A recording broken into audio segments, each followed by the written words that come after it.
Test, test, test.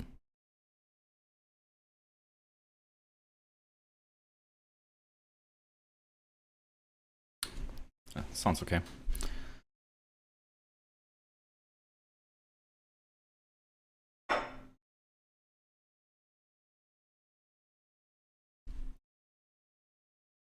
Okay, well, I'm not gonna wait for anyone, I'm just gonna start. And today, I'm gonna try to make coding challenge, try to make Breakout. And I'm gonna start with this little project people have sent me. It's basically just a window in SDL, and you have mouse control, and you see this floating rectangle thing that's animated. And I'm gonna try to build games similar to this.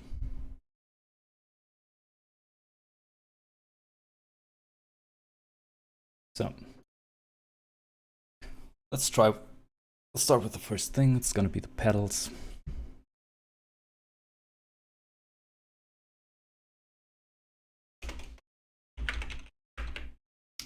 I don't even have vector math. It makes me sad.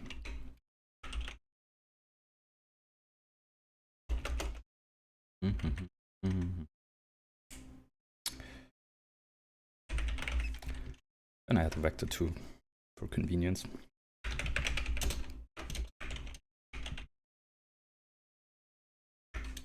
And I'm gonna use the normal names. That's probably what people expect. Visual Studio. Okay. And now we're gonna need a pedal.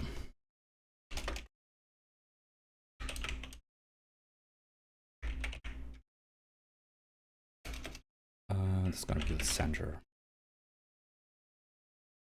Yeah. And I already have code to follow the map. Yeah, okay. So basically that's just the center. You can just say pedal center X is whatever the mouse axis.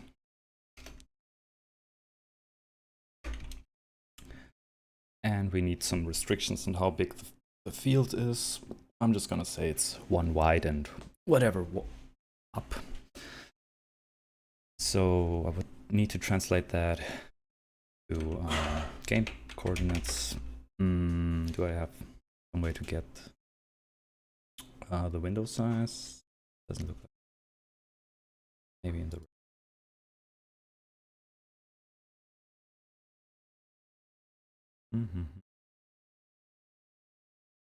No. So what else is in the code base?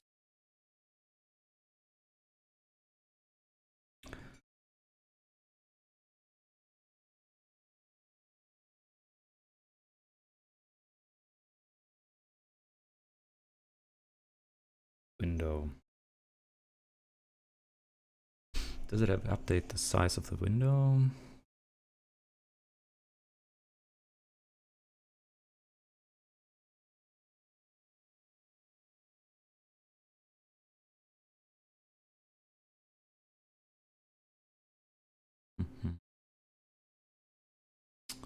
Need the source, please.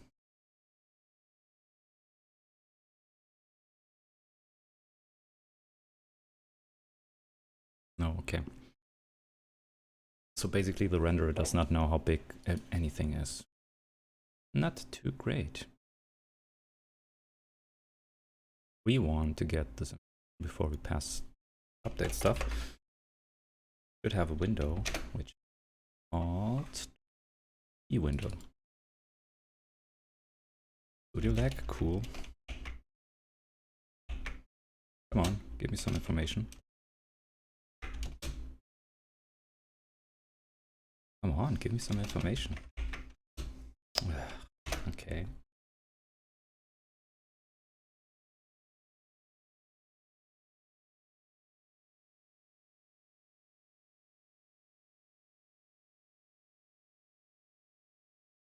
What?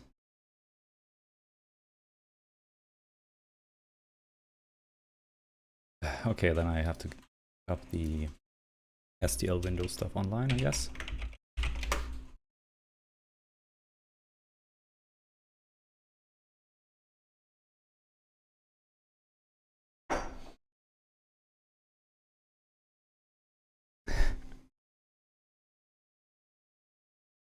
Well, that's not helpful at all.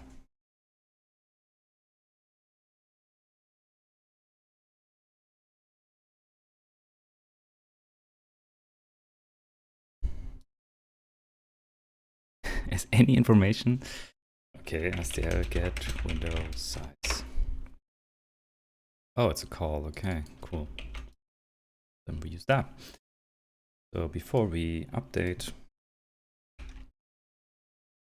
we want to use our p window get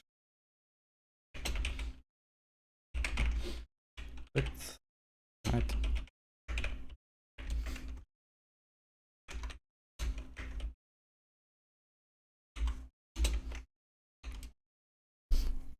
And maybe I just pass it straight down to the update.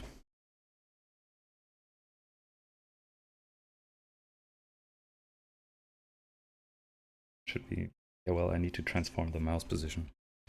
I could do here.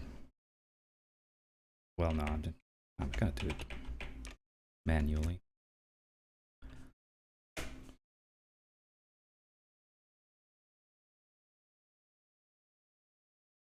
It here.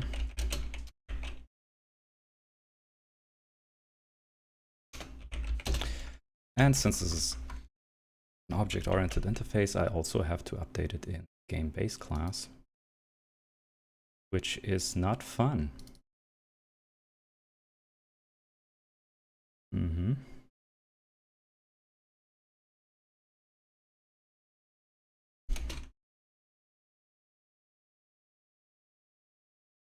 And here also, so 3 times. Just to get this information, which is horrible. That's why you don't use object-oriented stuff. Anyway, so all we want to do is say, well, whatever the window width is, that's going to be 1 in our coordinate system. So we have to translate the mouse x divided by the window width. That will be our world mouse position.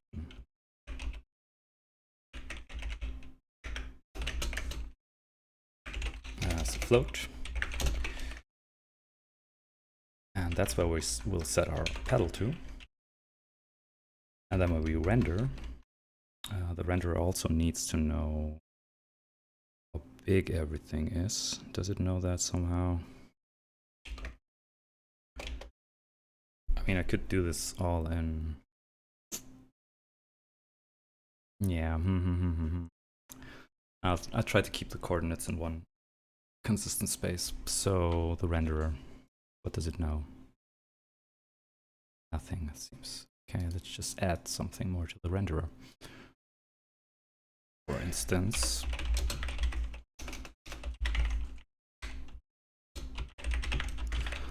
the width and the height. And we're just gonna make this public because I don't see a reason why I should hide this information from myself.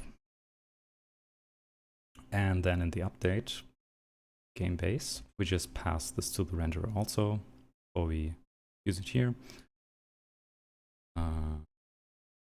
We do renderer stuff here, so we can just say renderer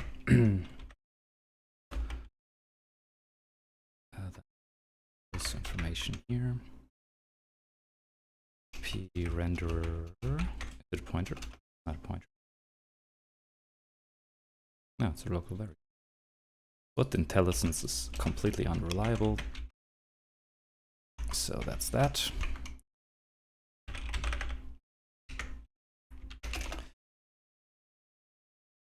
Just called renderer, maybe that's the issue.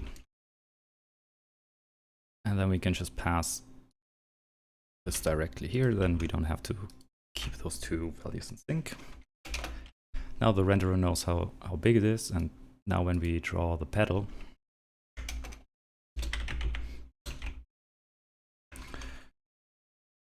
we can transform the pedal center Still don't know how big the pedal is, but one step at a time.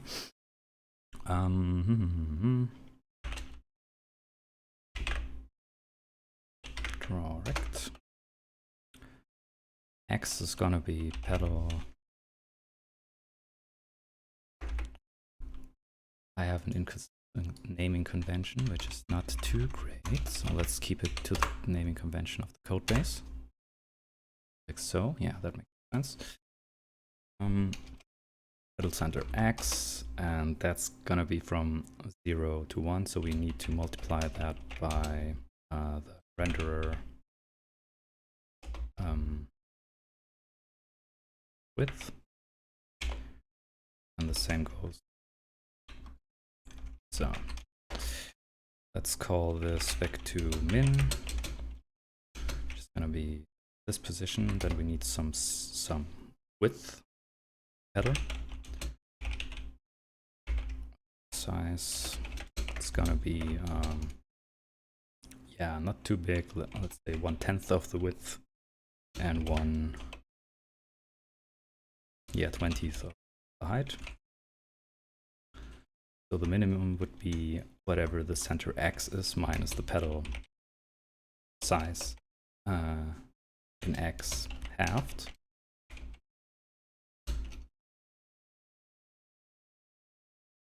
And same goes for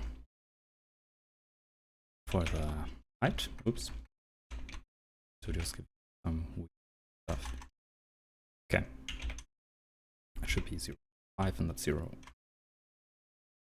Like nothing. So the coordinates should, I don't know how SDL handles the coordinates, probably does from top to bottom. Hey guys, how's it going? I'm working on a coding challenge to make Breakout or Arkanoid, and basically all I have for now is nothing, an empty window, at least this year, and I'm gonna fill it with the visuals and the gameplay and stuff like that. Right now I'm working on adding the pedal.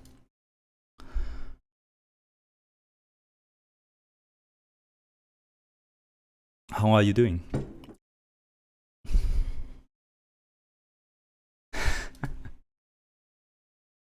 So this is the minimum size. Well, actually, since the coordinates go from top to bottom, the minimum would be the top.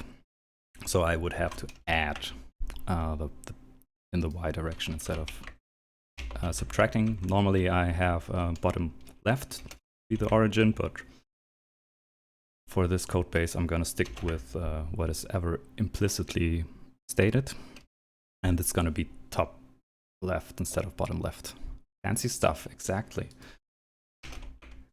Now we have all the coordinates for our pedal. Essentially we all need min x and min y, and then actually we can just specify the pedal size, it seems. What colors do we have? How about we make it, yeah, gray or green or whatever. Do we have gray? We have some gray, let's see. Pedal size, yeah, of course. Doesn't know our vector class, but that's fine. Pedal size, y? Yeah, every renderer has a different coordinate system. It's amazing. So why don't you like this? Oh, because it's a double.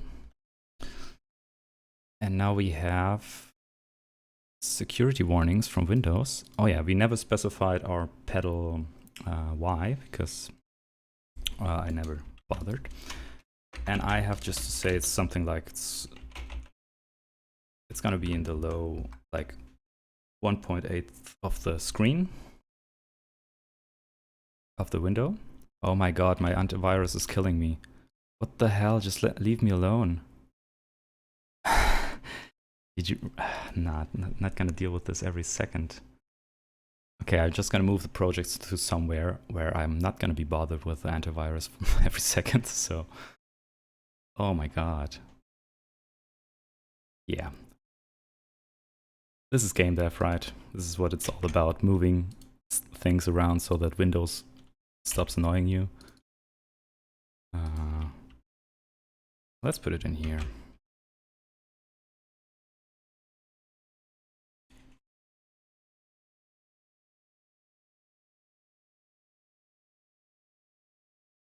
Let's see if that works.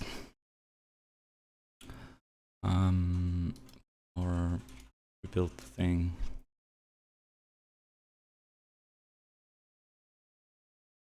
And hey, it's no longer complaining. Great, great job, everyone.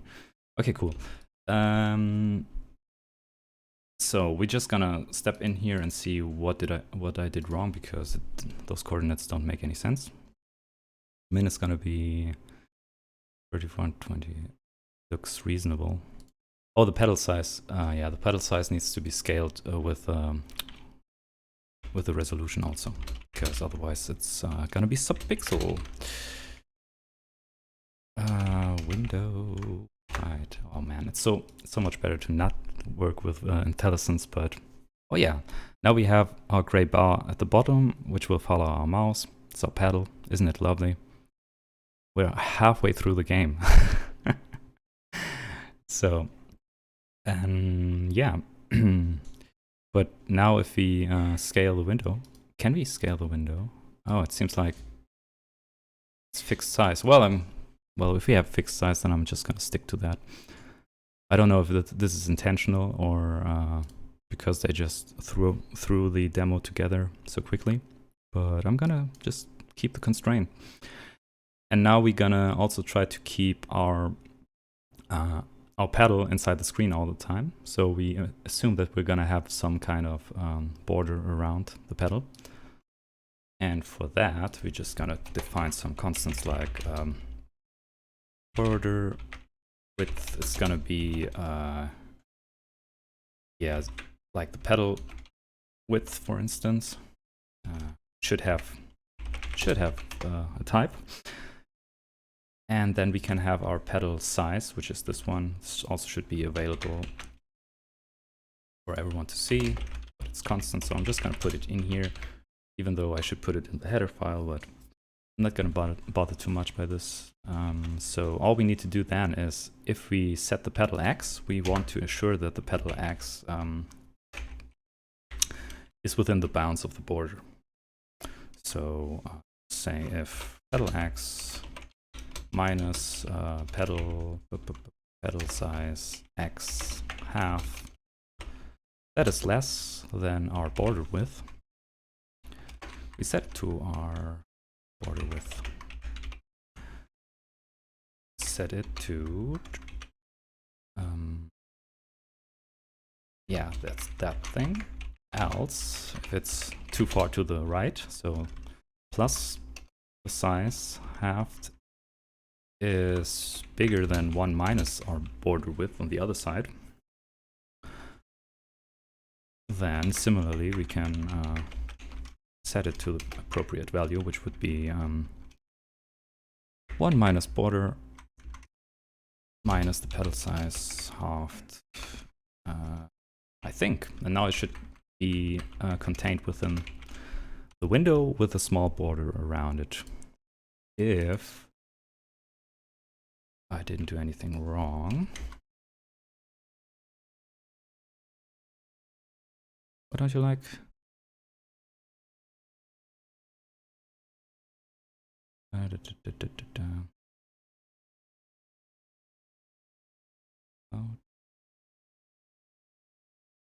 Oh, yeah. Doesn't, yeah.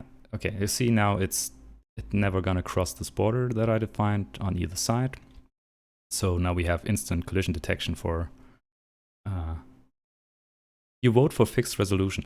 Well, we kind of have fixed resolution, but I'm gonna code the game in a way that's gonna assume some kind of world coordinates, so that later on we can scale it to whatever size we want, if we ever want. But I just find it better to have logical coordinates and then have the rendering be independent of that. So now our logical coordinates go from 0 to 1 in the width.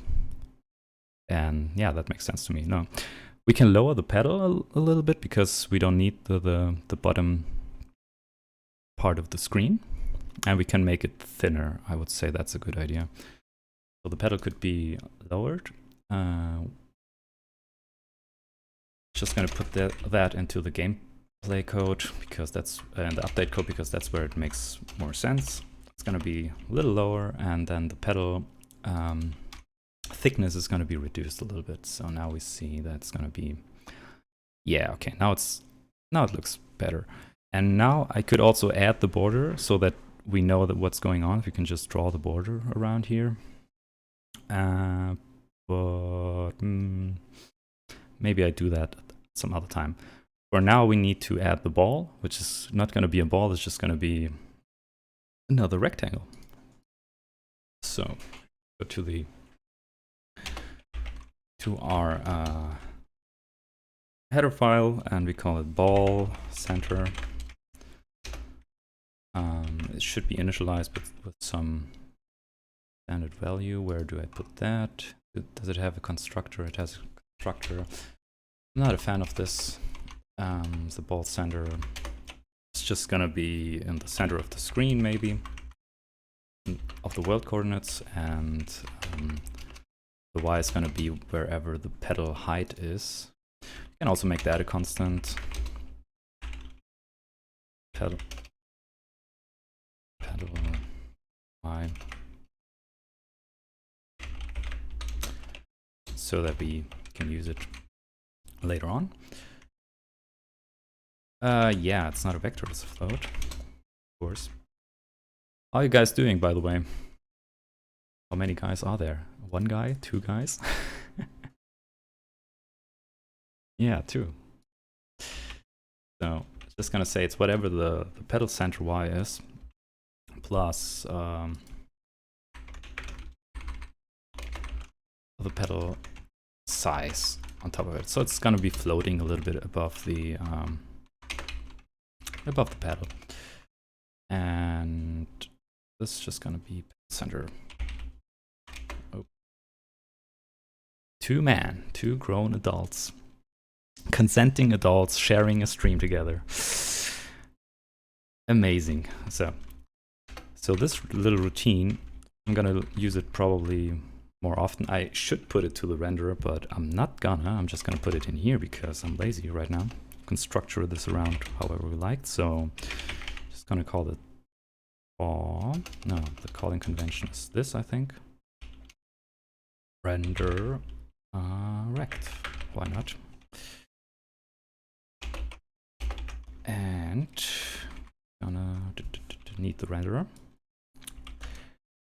We are gonna pass it as a pointer because it's just my style. It doesn't really change anything. Then we're gonna specify the min and max, or maybe, yeah, we're just gonna specify the min and max in world coordinates. So world min and world max. Then we can specify the color, which is of type, which type is it? Render a color.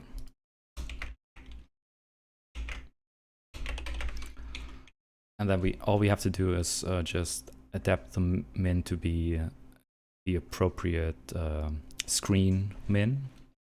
So it's just going to be whatever the world min is.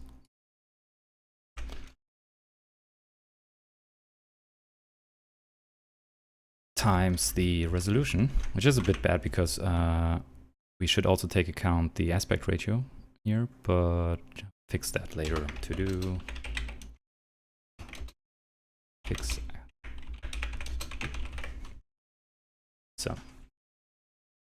So now that we did the mistake of making it a pointer, we now also have to use the arrow. So it's gonna be max, gonna be max. This is gonna be max, and then we're gonna have a size which is gonna be max x minus min x.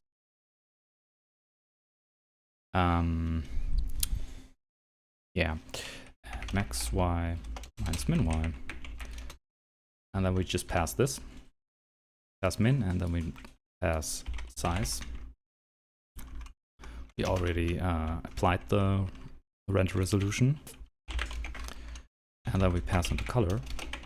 Oop. So, we can remove this line.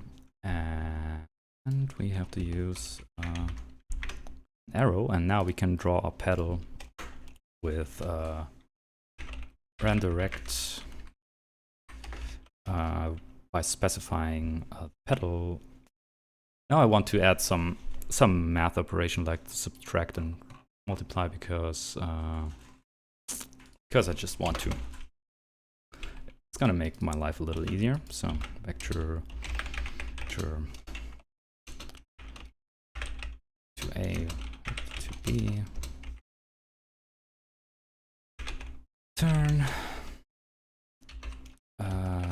No, multiplies should be with a scalar.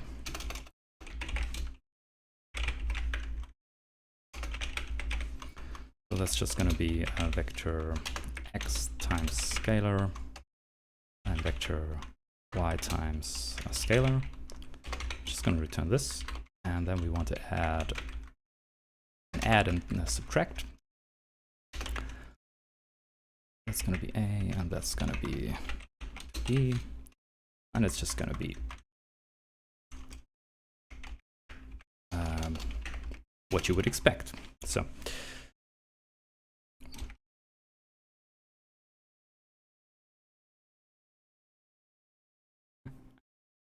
hey, how's it going, Baligo? Welcome to the stream. I'm working on a Breakout clone for a coding challenge.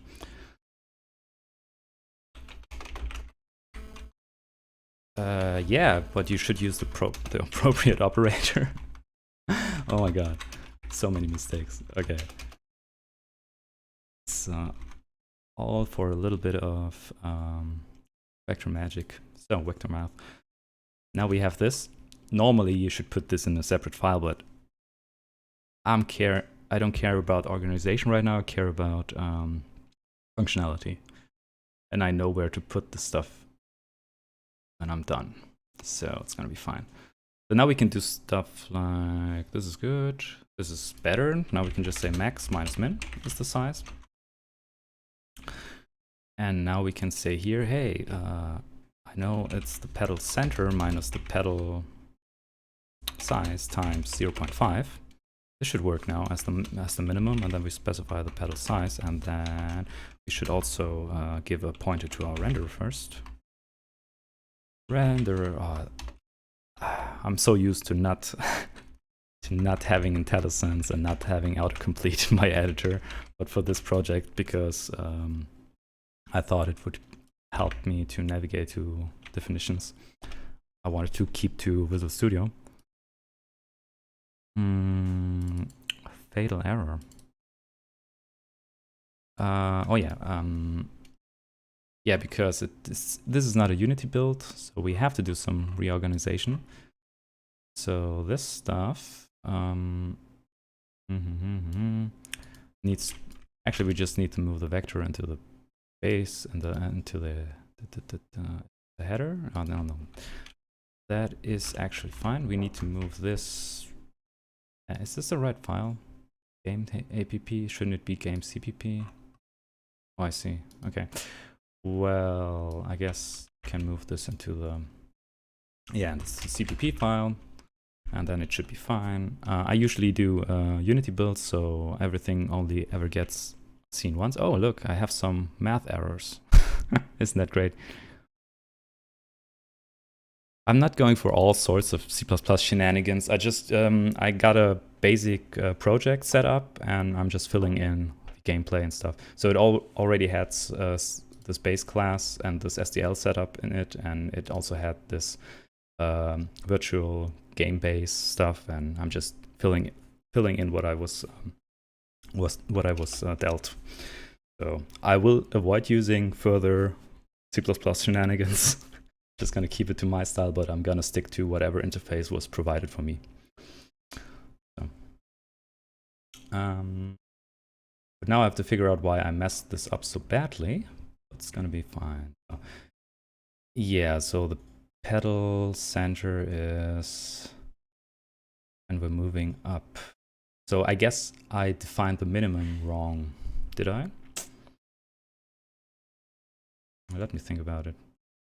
So this should be the pedal. Oh, yeah, I provide the min and the max instead of the min and the size, which is maybe not what I want. I'm just gonna keep this min max and just gonna have an overload where I specify min and size. So maybe both come in handy. So we have your world size, and the difference is not too big. It's gonna be world size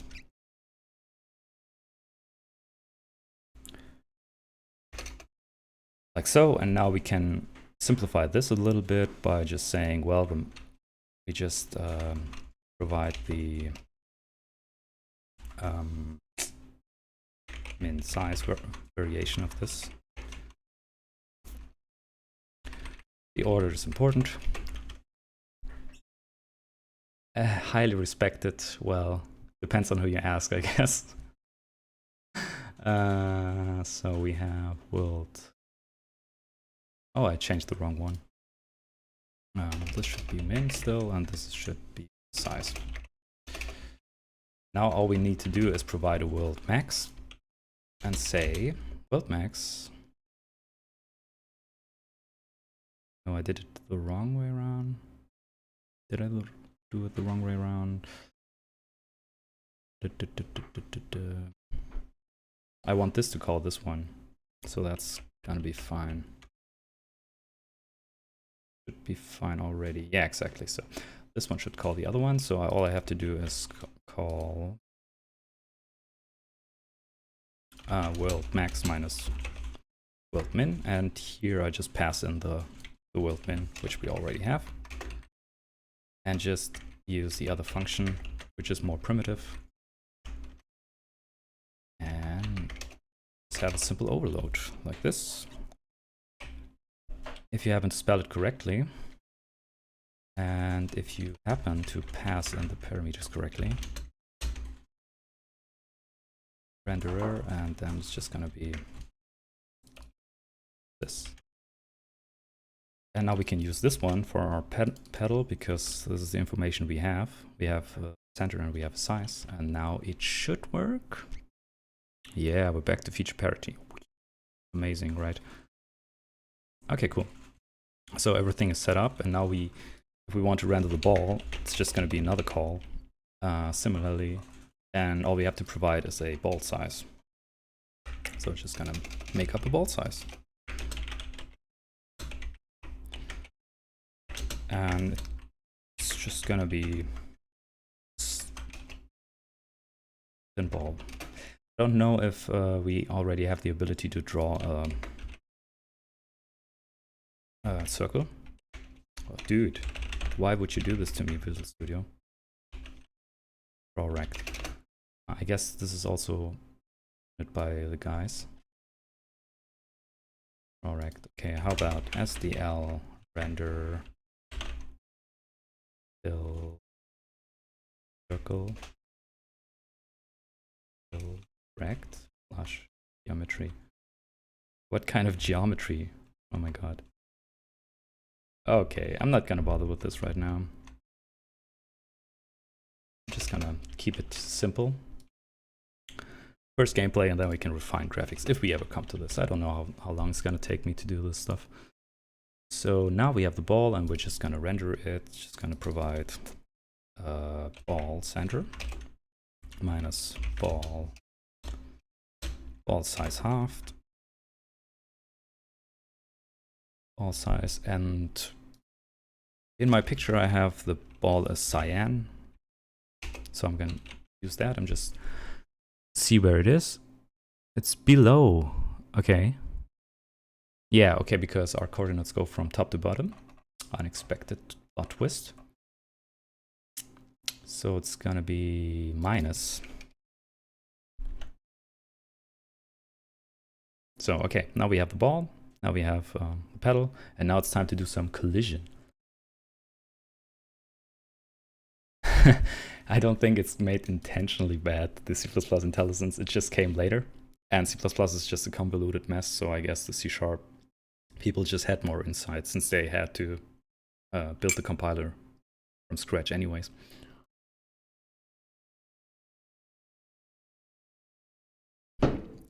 Whereas in C++, it's probably just glued on over time.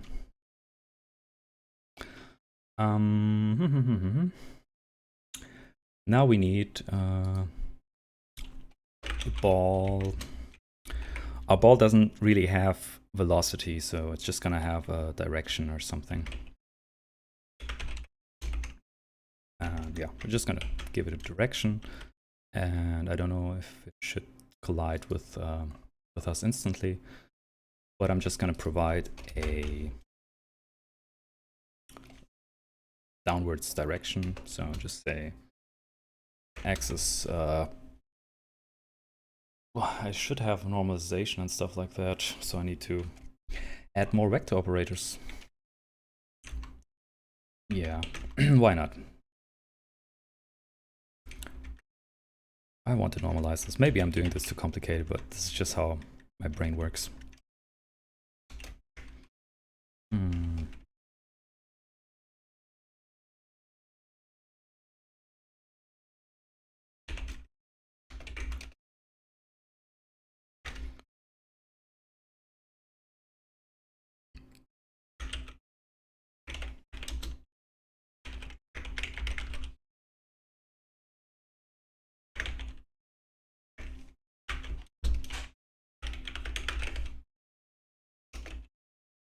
Vector. Maybe not.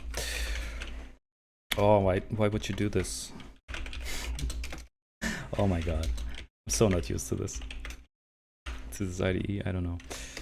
So the square length is just a dot product with itself, and then we want to normalize it, so we're gonna provide the length of the vector, or the magnitude, however you want to call it. It's just gonna be turn the square root of the length squared of our vector. I'm not gonna bother checking for division by 0 or negative lengths or stuff. Now that shouldn't be happening, but when we reduce the normal, normalize, yeah, I'm gonna call it normalize because the word normal might appear a lot. So it's just gonna be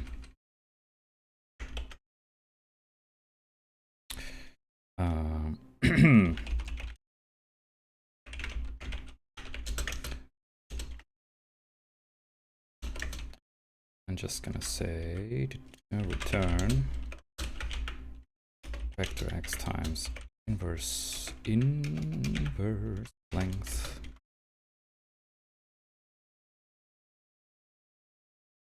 Yeah, have a good dinner, man. So now we have the normalize, and now we can just say, well, the ball direction is just normalized of let's say we go x to the 1 to the, oops. Oh my god, stop adding braces where I don't, and stop deleting both of them. Oh my god.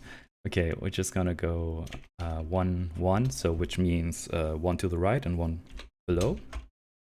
Oh my god. Stop it. Stop it. Okay. Now we have that. And do we have a time? We have a time step here. So now we can just move the ball and say the ball center is just gonna be whatever the ball center was plus our ball direction times our delta or time step. And now it's just gonna fly right out of the game below us.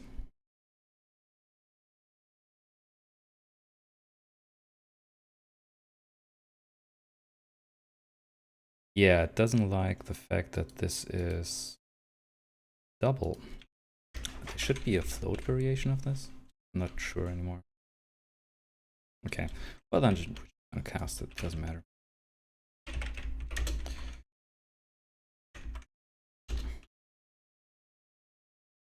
No, this should be a double. It will automatically convert to double.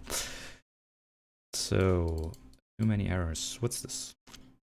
Oh yeah, we have the same thing, so we're just gonna call the length of the vector instead. And yeah, you saw the ball just flying right out, right down to nothingness. So we're gonna make it go upwards instead. And it's just gonna fly up now. Wow, okay, cool. Now we want it to hit the walls and bounce off the walls. So let's just check the walls to the left, to the right. So what we're gonna do is say if ball center plus our ball size half. This is gonna be the ball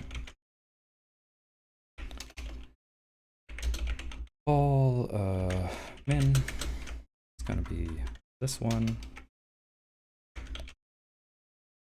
X is gonna be the opposite one. And now we're gonna test if ball min. Similarly to this collision test where we check whether our paddle is inside the border. We're gonna check whether the ball min X is smaller than the border width.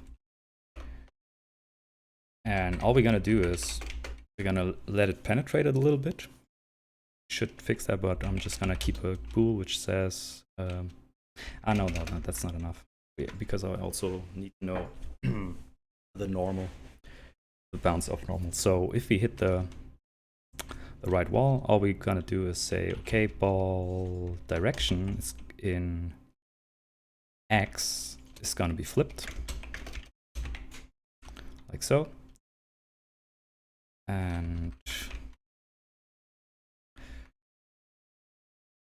so we can check both of those. So either that happens or we hit the opposite wall, which is gonna be ball max X being bigger than 1 minus border width, which is our right side. If that's the case, we also flip the direction X. Similarly, I need to do that for the... No, we only really want to hit the bottom, the top wall to bounce off. So we're gonna say ball min because min is top. If that is less or border width, we're gonna let it bounce too. So like this. And if it happens to be the case that we go below our pedal, no, not pedal, but if we go below, we're bigger than 1. Right now, we don't have a consistent aspect ratio, so I should provide the world aspect ratio, just basically the the initial resolution. Oh, it's a square. Is it really square, or is it just probably not really square, is it?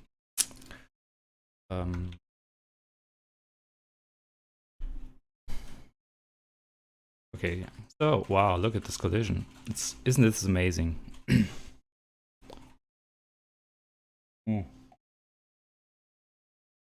Works pretty well so far.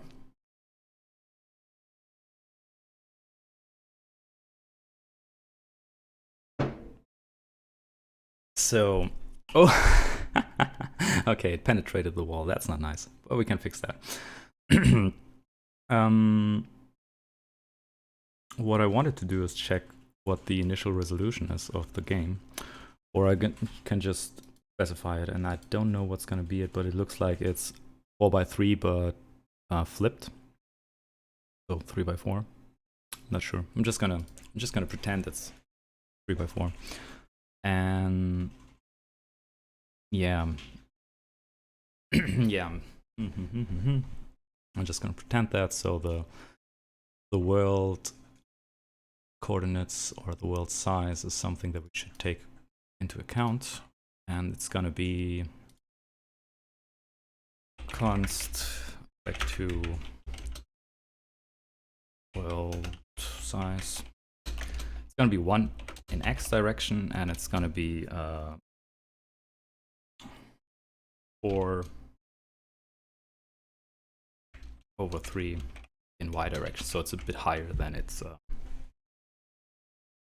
than its slope. So okay, that makes sense. Now we need the world. Could use those size coordinates if we want to specify this stuff, but we know that width is always 1, but the height can vary. So when we check the ball for collision on the top part, we need to check versus.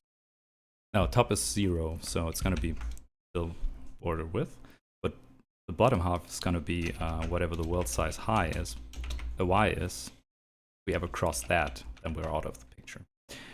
And we also need to take this into the renderer, because now if we were ever to scale this, we need to have an aspect ratio, which is going to be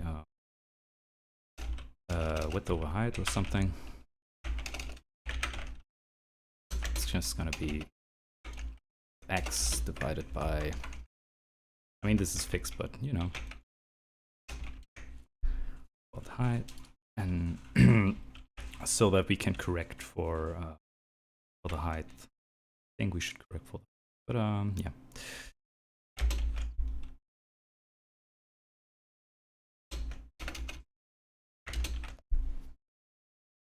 So, and now everything should look a little different, be a little thinner, more square. Oh, our pedal.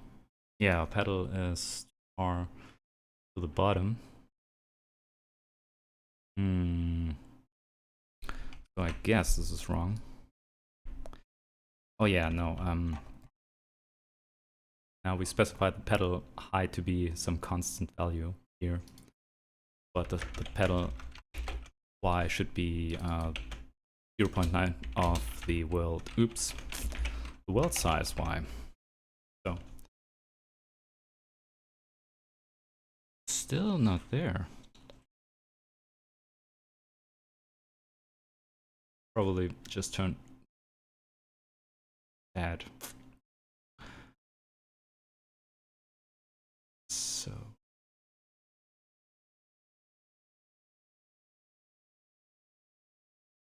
I have to specify this.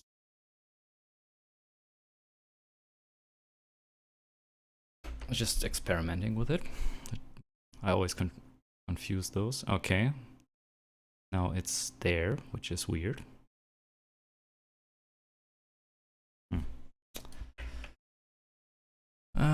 Width over height, I should divide by y. Yeah. I think this is right, but why don't I see it then? Also, this can be easy now. Oh yeah, I don't at all anymore. So, okay, just gonna check where the pedal actually is. So it's 0.5 and 1.2. And if we look, yeah, if we look into the call, thank you C++. So world y is, oh, that doesn't make any sense. Why would that be? Did I do here? World size. When did I change this? Size. Do I have this twice somewhere? Oh, I'm such an idiot. Because this is the world size. It's gonna be using this argument instead of the world, the level size. Okay, that's just done. I'm gonna rename this, and this is gonna be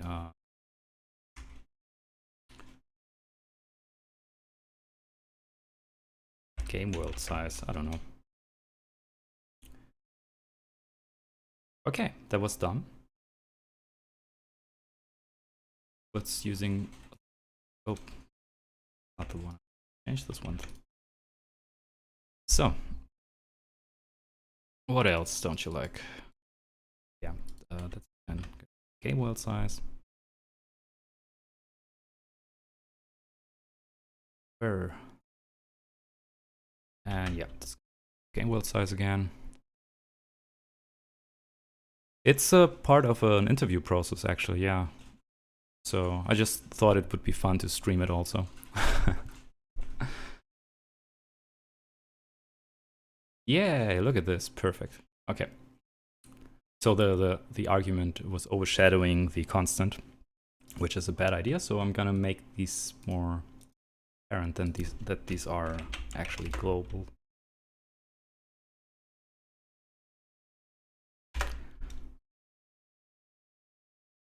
Look at me using the Visual Studio features. It's so amazing. So, okay. Okay, cool. Okay, cool. That seems to work fine. And yeah, okay. And now I wanted to hit the pedal, of course. Makes sense, right? So, and if it goes below, this needs to be the lose life condition. So we have this, and then now we just want to also check against the pedal if our pedal is at the right spot. Essentially, if we are here, else if our y is bigger than our pedal center y plus plus our pedal center size half in x, then we have to check whether or not it would collide with our pedal. So I mean, I could do a function for that, but I'm just gonna this way. We just want to see if our ball center is within the pedal center x. Why do I use x here? Source of error. Minus pedal size x. So if that's bigger than that, and it's right now the ball has no size in this calculation, but that's fine for now. So if it's also smaller than the right side, exclusive, which is okay. On the, I mean, it could be inclusive, it doesn't really matter. Then we know we can just bounce it off because we hit our pedal. Otherwise, oops, thank you, Visual Studio. Otherwise, we collide with the bottom part. Oh, yeah, well, didn't work. No, it didn't work. Pedal X. Center X. This pedal X. Center X.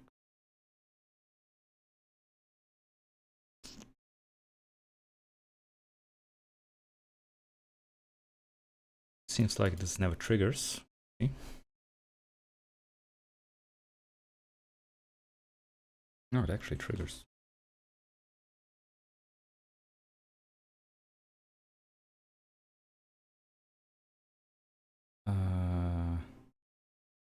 Oh yeah, this is dumb because y as always goes from top to bottom, so I have to, if the ball penetrates the center,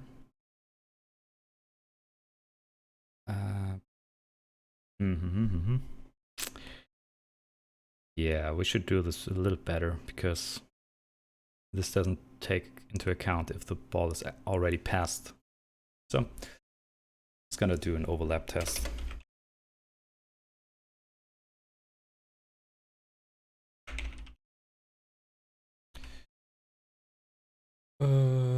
Yeah. I'm gonna make a struct for that.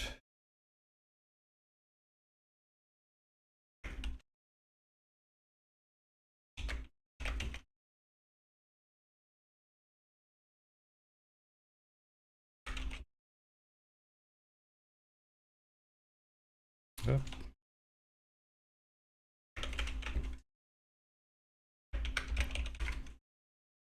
Tense? Is it X-tense? I can't spell.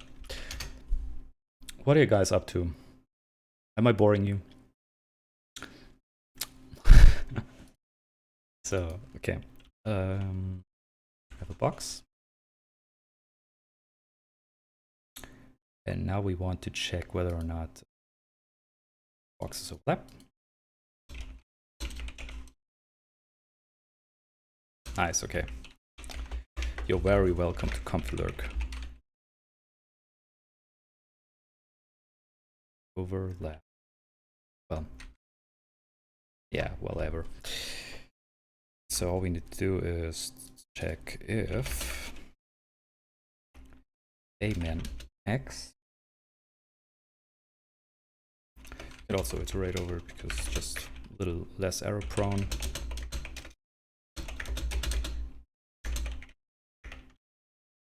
Oops.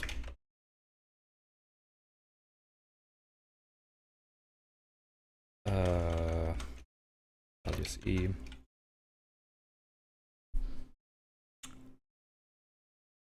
Well, good night, push toy.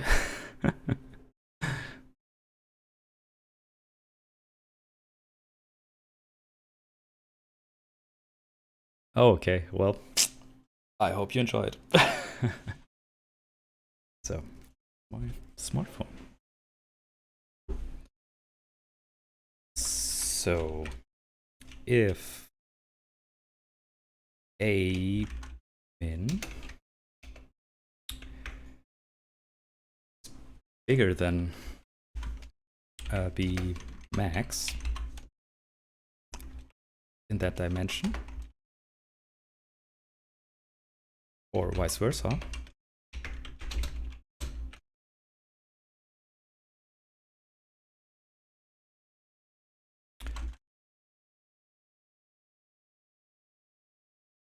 that we know we don't have a collision. I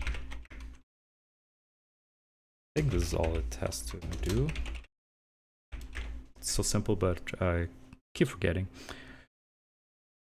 If the minimum size is bigger than the other one, actually we can make it bigger equal because the max is exclusive for my calculation. The collision code is awesome. What are you talking about? It already works flawlessly. Judge it. Look, totally amazing. Oh. See? It's completely working as intended. Judge it all you want. So, if these two overlap, then we can just bounce it off. So, I'm gonna say, hey, look, give me a box, which is just gonna be exactly this.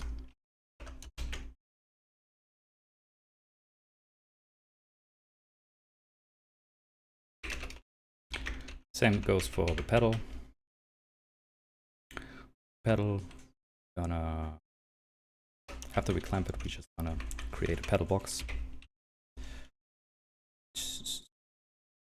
And if I would trust Visual Studio's search and replace, I would totally replace that, but you know, I don't.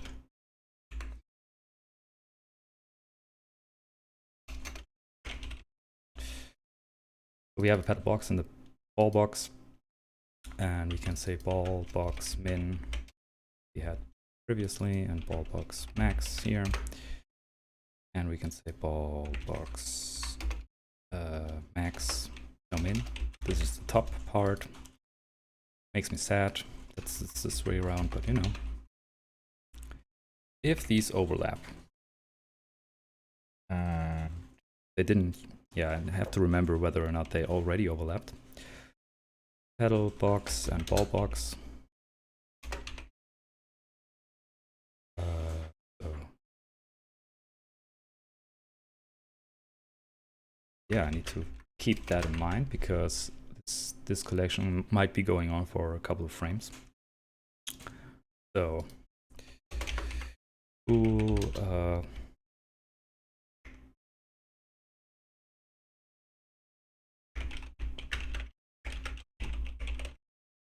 pedal and ball are overlapping. Great name, fantastic name. So, all we're gonna do is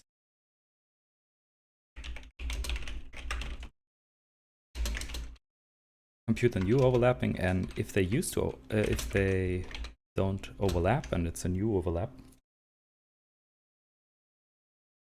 and are overlapping now, then we're gonna bounce this off also. And then we're just gonna remember the previous overlap state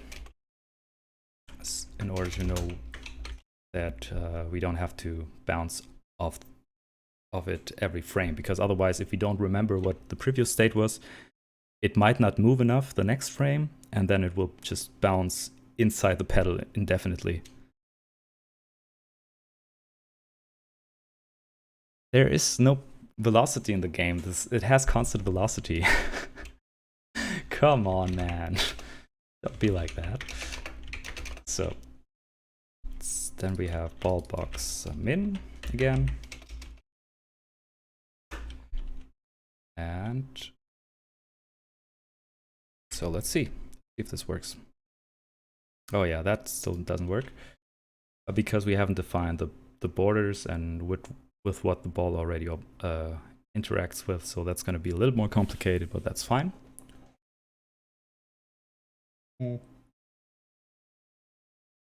So essentially, the same overlap thing could happen with all of these. Yeah, I mean, true, but also because of numeric imprecision, it still might consider a collision because of slight numerical errors. So it's safer to actually keep track of whether or not they are colliding. So, and that's what I'm gonna do. It's gonna keep track of all these 4 things. So, I'm gonna rename this first. I mean, it's true, I should prevent the penetration, but also it's not as safe as you might think because of numerical imprecision. Maybe I'm overthinking this though.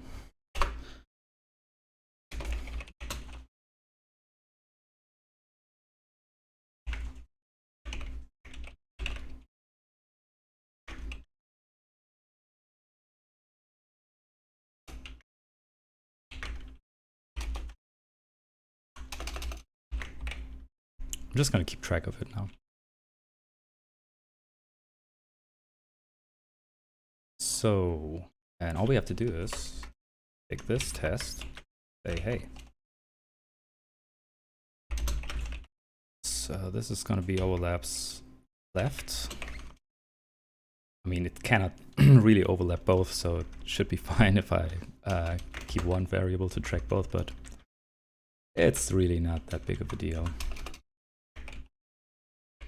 So what we're gonna do is say if overlaps, yeah, the same as this. If ball overlap left border, and not overlaps left border and overlaps left now, or same for right border. And we're gonna change the direction, and then we're just gonna also just set those 2 for the next frame.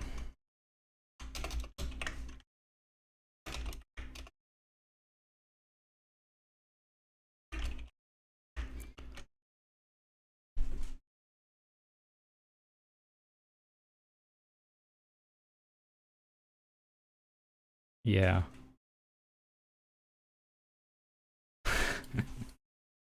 Yeah, I mean, I'm not gonna trust the numerical precision stuff with this. It's not too big of a deal to work around it like this. And this is gonna be bool over overlaps top, simply. And this is just gonna be like this. Oh yeah, cool. I'm just gonna do all the tests here.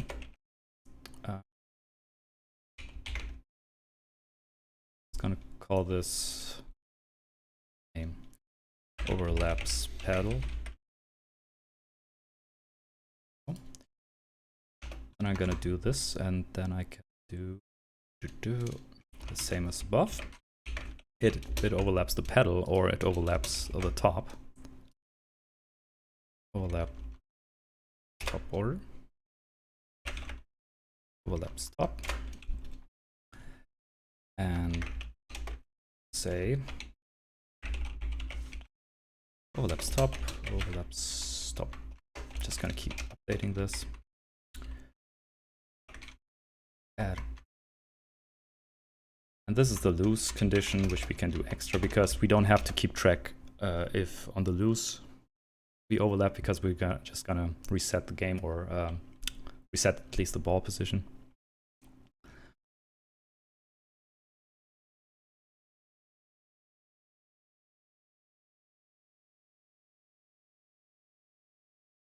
Yeah, seems good. Seems good now.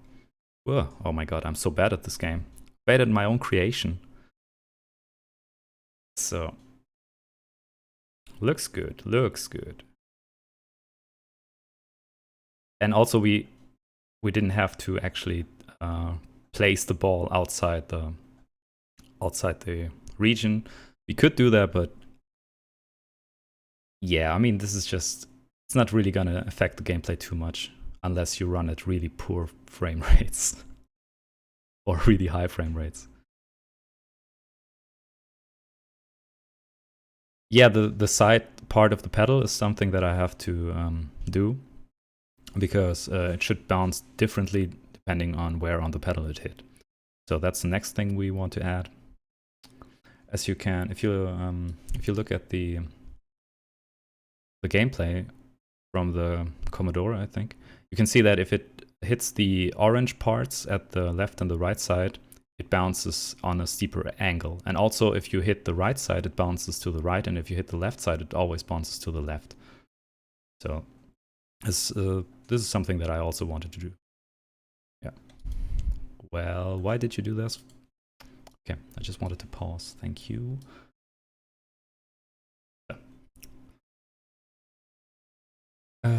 Well, otherwise, it's regardless of where you hit the pedal right now, it would always just bounce back. Even if it would go past the pedal and I would manage to hit it after the fact, then it will still bounce up again, right? Like this. So yeah. So let's do that behavior and check whether or not it, which exact part of the pedal it hits. So this is going to be more complicated now. If it hits the top, it's still just going to bounce off. And if it hits the pedal, we also want to make sure where it hit the pedal. So if it hits to the left, it should bounce left, and if it hits to the right, it should bounce right. And that's a simple check. We're just gonna take the ball center X and see if that's less than the pedal center X. And if that's the case, we are gonna steer the direction to be to be a specific value, just like in the game that you saw. So it's just going to be normalize. Gonna be -1, and then it goes upwards, so it's going to be -1, -1. And otherwise it's going to be, I mean, I don't think we want to shoot it straight up. I don't know if that happens, but maybe. Otherwise it will go to the right.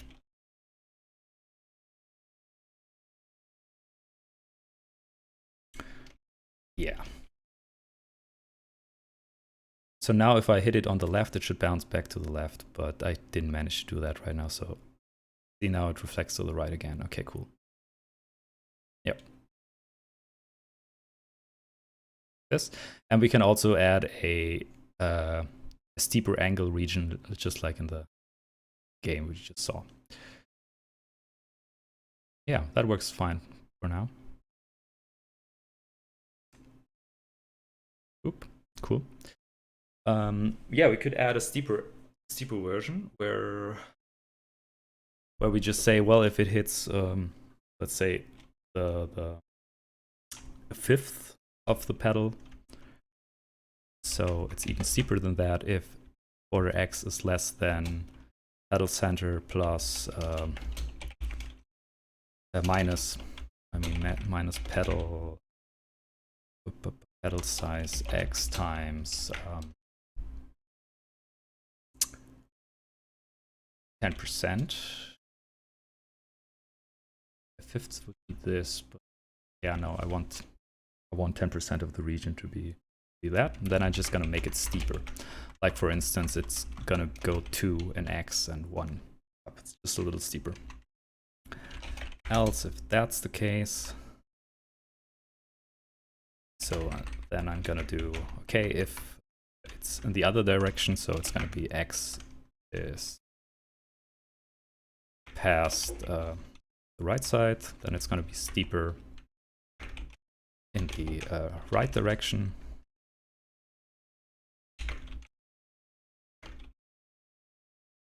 Otherwise, if it's still bigger, I'm gonna do that, and then I will need to do it to check whether or not if it's the same. I could just, why did I do x? So it either does this or this, otherwise it might do nothing at all.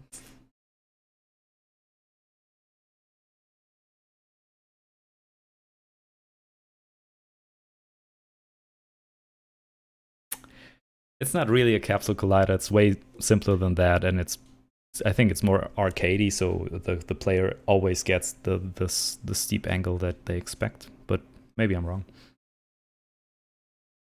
I'm not gonna do full circle capsule detection, collision detection, even though that's not hard, but I don't think it would add anything to the gameplay. So right now I just have to think about the corner case where it hits right in the center. So that's not the case. Now I can just say if it's equals the x, here we can still bounce it to the left maybe. Then it has a slight tendency to go to the left more often than to the right. So now the challenge is to actually hit the thing. So far the angle has not changed. Oh, now it's steeper, as you can see. Okay. Yeah. Okay, that makes sense. And all we have to actually do to make this easier for the player is to mark those regions where it would be steeper. That's all that I'm going to add right now. And for that, I also need to define this region here. It's going to be the pedal steep width or something. Load pedal bounce or pedal height, pedal corner, that's a good name, corner width, just gonna be whatever the pedal size is times 0.1, like I said right now. That's pedal corner width, and we're gonna use that instead of this flexible calculation, and now we can just render the pedal with 2 different segments instead of just rendering the pedal like this. We're gonna say, well, the center, what we're gonna render is the pedal size minus pedal corner width times 2, and no change to the y. And then we also have to move the pedal center slightly to the right. It's gonna be plus to pedal corner width X and so this is gonna draw a smaller region of the is it complaining? Oh yeah, it already is a float. Now we need to also render the two corners. Just gonna be pedal center minus the pedal size. It's a full pedal size, exactly. And the size is just gonna be the pedal corner width and the pedal size Y. So like this would be the left corner. I'm just gonna check whether or not that works already. Oh yeah, it's still the same color. Dumb idea.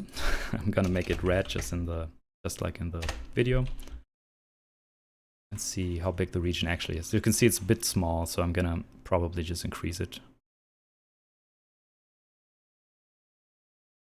Yeah, it's a bit hard to hit, so I'm gonna increase it. It's also nice to have this visual feedback for us and for the player. So I can just make the pedal a little bigger. Maybe it's gonna be 1.5, and then the pedal corner width will automatically scale. But we could also make this independent of each other. Yeah, it's still a little tiny.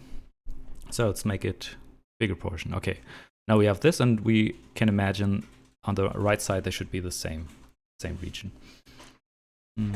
So this is gonna be left pedal corner. We have the right pedal corner. Pedal middle. Whatever. So this is gonna be the pedal size minus the pedal corner. It's where the right pedal corner starts, but the size is the same. So it's gonna be this, I think. Oh yeah, look at me, I'm wrong. So it's pedal center plus pedal size minus minus pedal width. Why is it below? Oh yeah, because we actually only want to increment the x coordinate of the pedal. It's gonna be pedal corner. Oops. Pedal size x minus halved minus the pedal corner, and it's gonna be still minus the pedal size y. So yeah. Hey, look at this. Okay, cool. Okay, cool. Now we have this, and it took about an hour to make. Now we want to add bricks. Cool. And since we control rendering and game logic with the same constants, they should also keep in sync. Cool. Now I need to add the game over thing. I don't really know how that works in Breakout, to be honest. Those guys never drop a ball, so it's hard to tell. Do you have lives in the game? Yeah, I guess you have lives in the game. That makes sense. Let's just add lives then.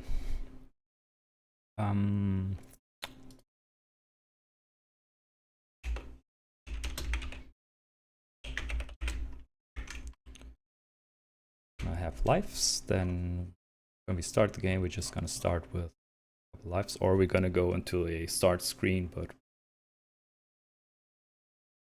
let's keep that for later. Let's just say you have 3 lives. And if we drop the ball, we reduce our life count.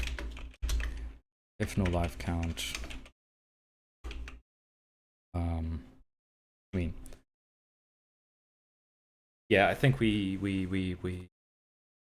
want to test that further because we want to have a 0th life. This is what I typically do with continuous. Like if you say how many you have left instead of saying how it's the 0th life, essentially you have no lives left. So this would reset the game somehow. Reset the game. We're just gonna call set on it, and we don't know what that is yet. So fine. I'm gonna call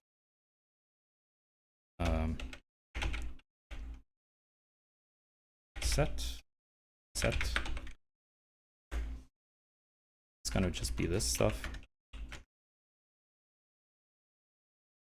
We're gonna say, yeah, the pedal will always set to whatever the mouse is, so that's fine. That we have to add our reset method here because it's just additional tedium we really love to do. Void. Come on, it's not void. So we have this int assumed. Oh yeah, I have still to specify the return value, of course. So we reset the game. We can reset it when the game starts, and otherwise, what we want to do is reset not the whole game, but the ball position. So we needed all this essentially, but just reset level. So it's gonna be reset. It's gonna do the reset level and set the life count to 3. So almost the same thing.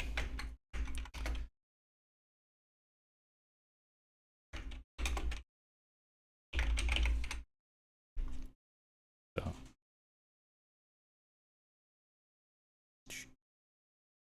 if we have no life count, we say reset completely. Otherwise, we say reset level.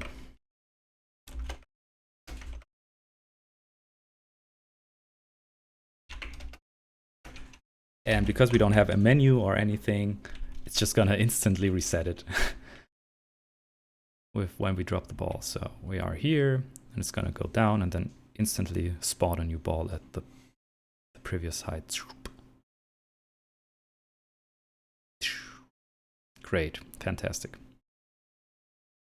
Okay, cool. Now let's add some stuff to the game, some bricks. Add some bricks.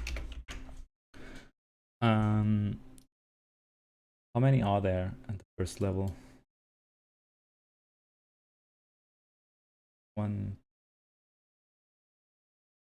6 rows.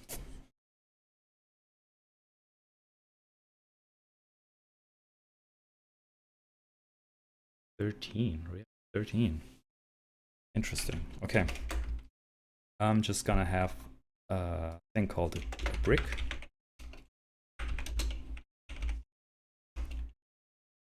And it's gonna be, because probably gonna use the name brick, I'm gonna call it brick info. It has a box and it has health, maybe. I'm just gonna call it health, because maybe we want to be able to hit the same brick multiple times until it crashes. And then all we're gonna do is add a lot of bricks, or potentially a lot of bricks. Let's say probably never gonna need more than this many. And then we're just gonna say how many we actually have in use. It's gonna be brick count. Also, this stuff needs to be reset too, I think, when we oh well, it should be fine, but let's just be consistent, because these speedrunners are ruining everything. We have to take them into account. Horrible people. Raising money for charity. How dare them. Was a really good show. Kannst du das mal machen? So we're just gonna have our first level. Reset level. Can you just use your smartphone?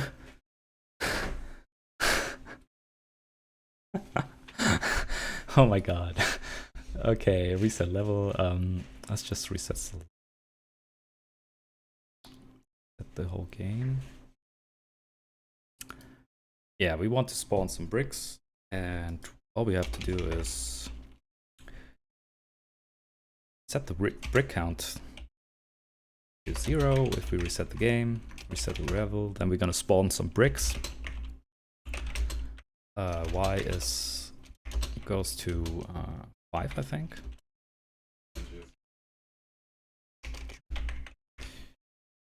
Charity, yeah, makes everybody mad.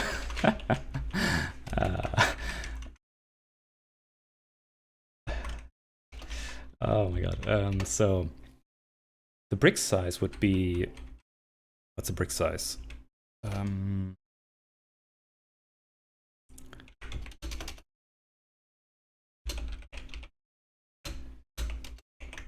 It's gonna be 1 minus twice the border width. Did I ever specify the border width somewhere?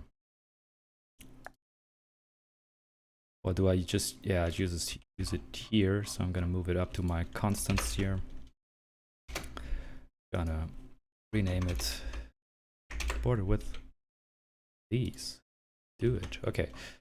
Then I'm gonna use that and say, well, it's whatever we have left on the width divided by 13, because that's what we have in our example. That's how wide every brick's gonna be, and on the height, just gonna say game world width times 0.1. This is arbitrary because it doesn't really matter how thick they are. And then we're just gonna spawn them. It's gonna be 13 in X and 5 in Y. So we're just gonna say something like brick count plus plus. I'll say auto, give me a new brick. Gonna assert that we have a lot of bricks. Maybe we did a mistake somewhere. And C++ is stupid. We're gonna have to provide our array size macro. Array count is array size of static array divided by size of static array first element, for instance. Thanks Visual Studio for being too smart and adding too many parentheses. So also we want to include assert, because why not? Then we're gonna assert that we actually have enough space for our bricks. Now we create a brick, then we can say brick box min. Wow, look, it added that. It's so good. It's such a good programming language. X times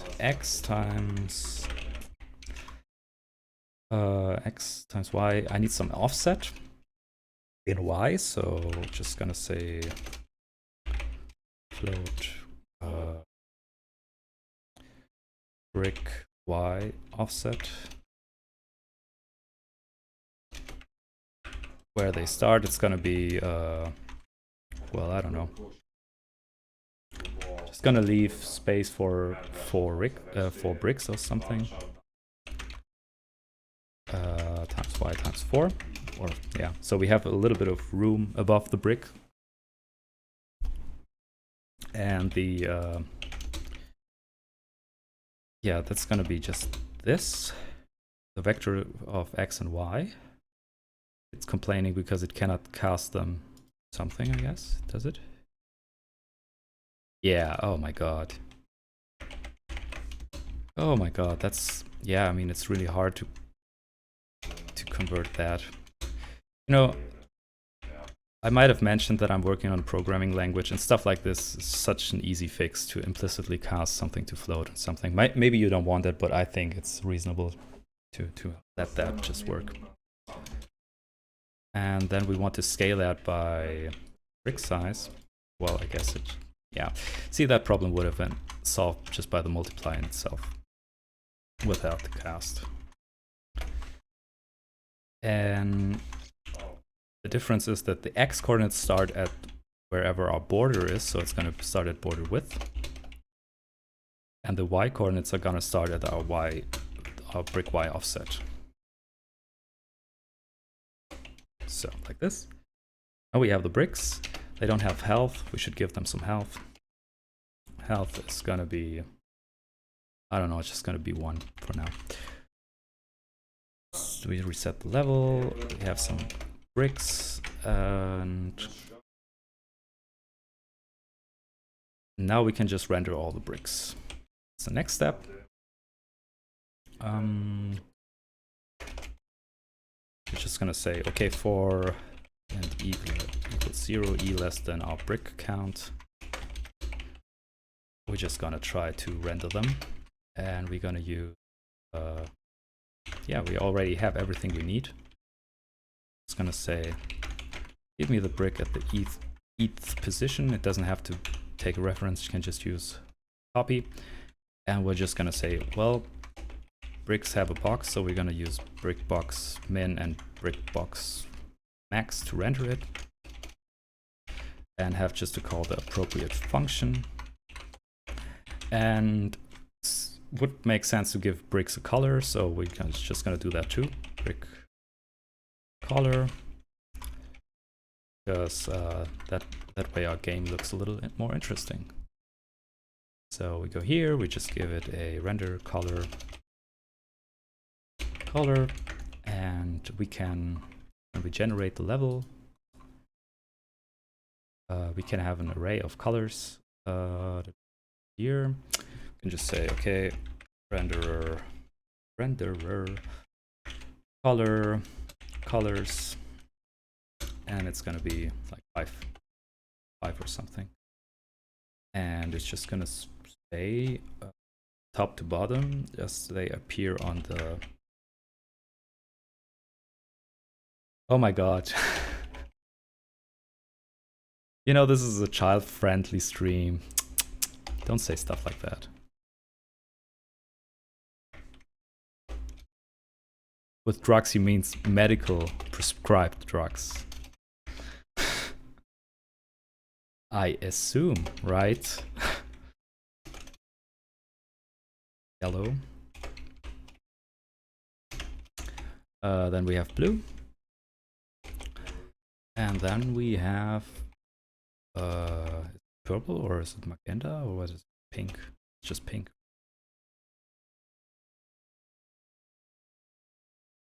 No pink. I guess then it's magenta. Good cheeseburger. Hello there. How's it going? Welcome to my little challenge. 3, 4, 5, 6. See, I cannot even count to 6 properly. Should be 6. So also we can just say, well, however many colors we have, that's how many brick rows we are going to spawn.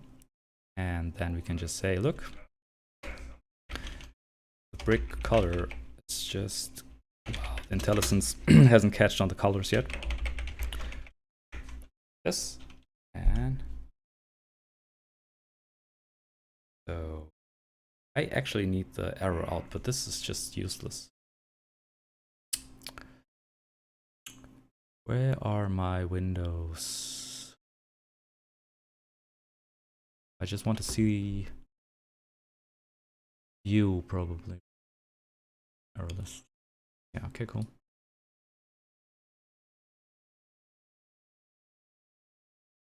Use of undefined type renderer, but it's here.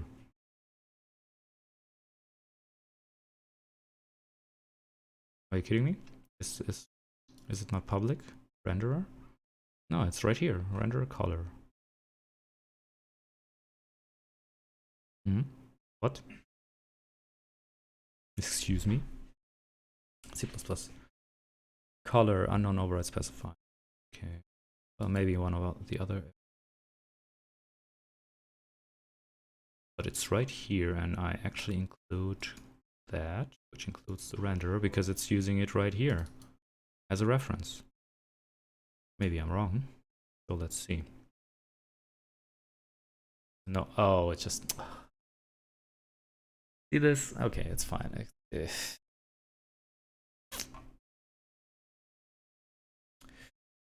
Include. Okay.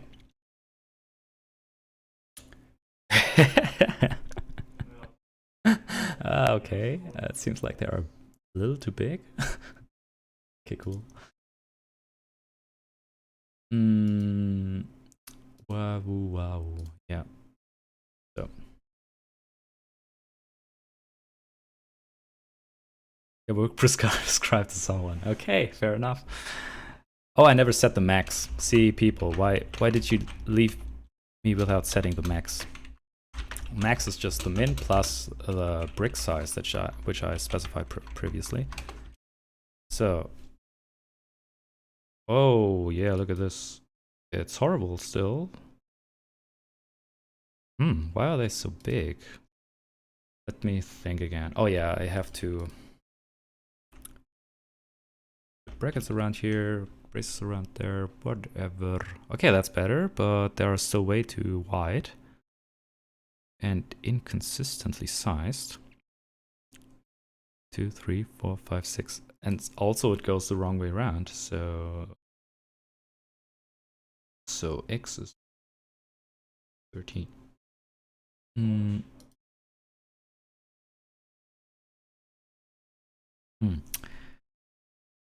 Times, oh yeah, well, how about this? It's just gonna be...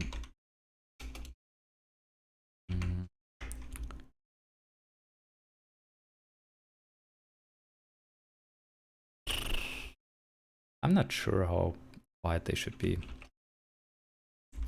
But this seems to be too wide, so let's make it smaller. Okay, but 1, 2, 3, 4, 5, 6. They're just too few. Oh yeah, so X times Y. Oh yeah, no, it's correct. How many rows there are? Why this so bad though? Guess we have to step through it and see.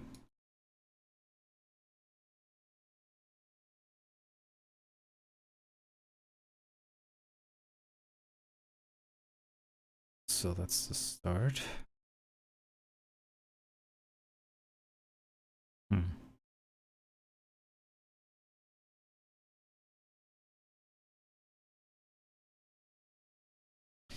I mean, that should be it. How big is the border? And the brick Y should be way smaller. Okay. Make it half. I want to see how many bricks I actually added. That seems reasonable. Okay. But I think the max is still way too much. Like, maybe it's just overlapping, or maybe when I render them, they just have some gaps. That could be the case. So when rendering them, it actually doesn't fit them on appropriate pixel borders. So I could draw some kind of frame around them, maybe, to make them more distinguishable. But other than that, it just seems to be an error of of precision, basically. That's just not taking into account the last pixel here. So in order to fix that, we can just go to the rendering part and add and round it up basically when we want to render the max here. I'm gonna just round this up by half, and hopefully this will fix the issue. So everything should be seamless now. No, it's not. Yeah, I mean that's the issue if you do not really control the rendering part.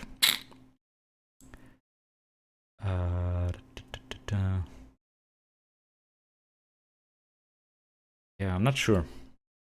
We can round both if we want, but not sure how SDL tries to render the stuff. Yeah, and didn't really fix the issue. Okay, because this is expecting ints, I guess. No, it's expecting floats. So why would it do this?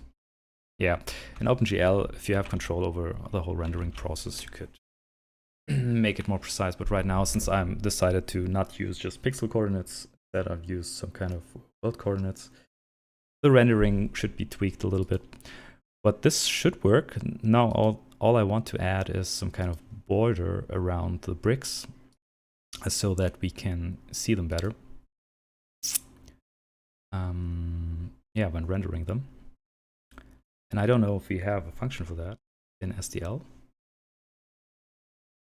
but we can look that up. So what do we have here? SDL render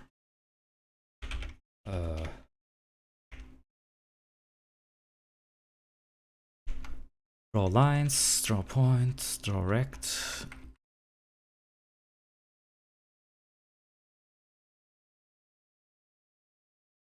Is it just a rectangle without a fill, maybe? Maybe it's just that. Okay, then we're just gonna use that.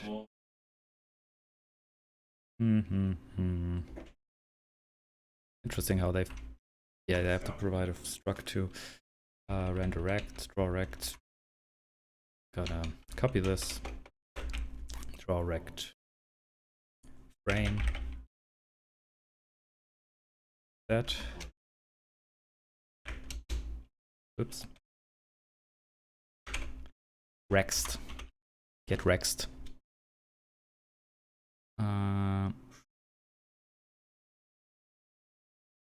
Yeah, okay. This is typical C++ stuff. I have to declare this function also. That's why I have Unity builds. That's why I work mainly in headers, because this is just tedious nonsense. It doesn't really help anyone. Okay, does this work? Render rect is not defined. Did I just look that up? Oh my god. Oh, I just had it. Render.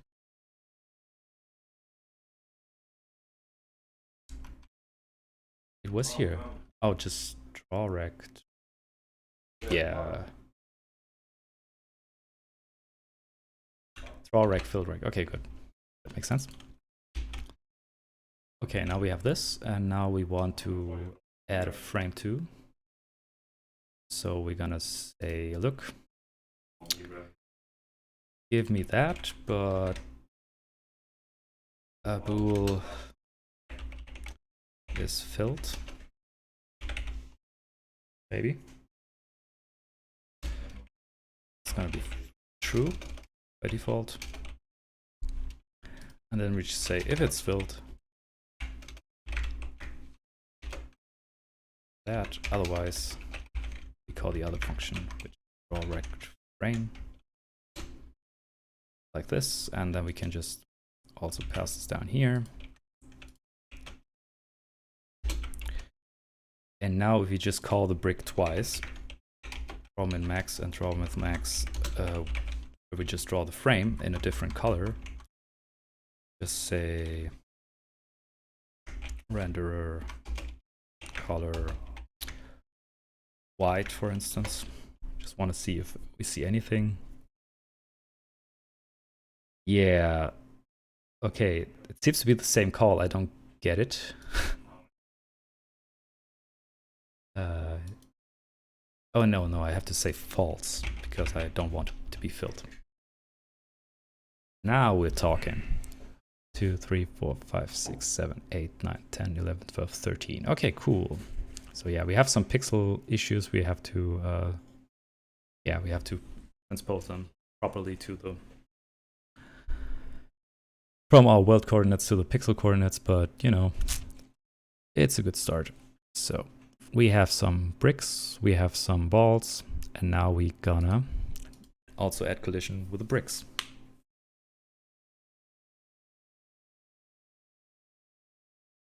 My coffee's empty.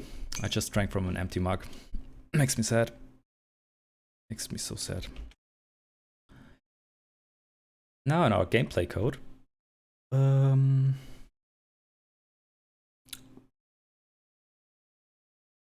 we need to add the check for all the bricks.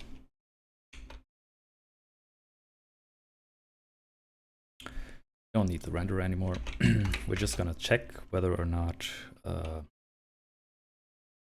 Okay, also, since we already established this collision detection paradigm where we want to keep track if something is already colliding with a ball, we're just gonna add that to our bricks so that, yeah, it just makes it easier for us to handle collision. Overlaps ball. Like so. Overlaps ball is going to be overlaps brick. Oops. Brick box and ball box. And if it didn't already overlap, but it overlaps now. It's basically, now it depends where we hit it. So it could hit on the side or on the bottom. So that's going to be more complicated, I guess. Oh, well, first we check for the overlap and then we can go deeper.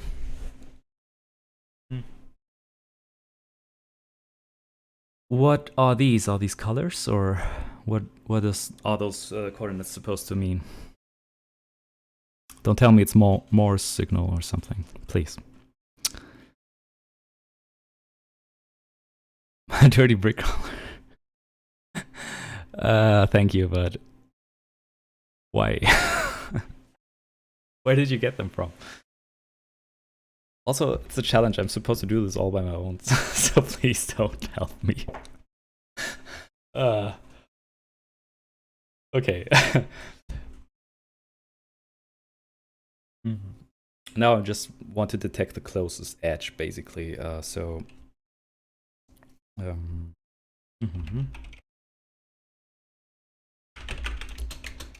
It's just gonna be a brick box min x minus ball box max x. The absolute of that. Does it make sense? This is the right way around. Min. Max is gonna penetrate it, so it doesn't really matter all that much. Yeah. Other way around.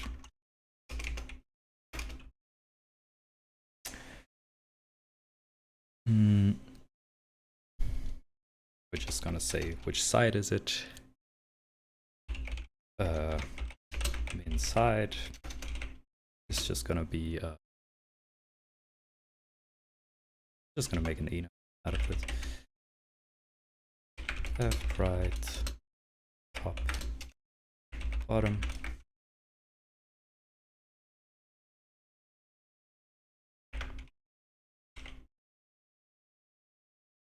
This just gonna make same inside, and this is gonna be the box left.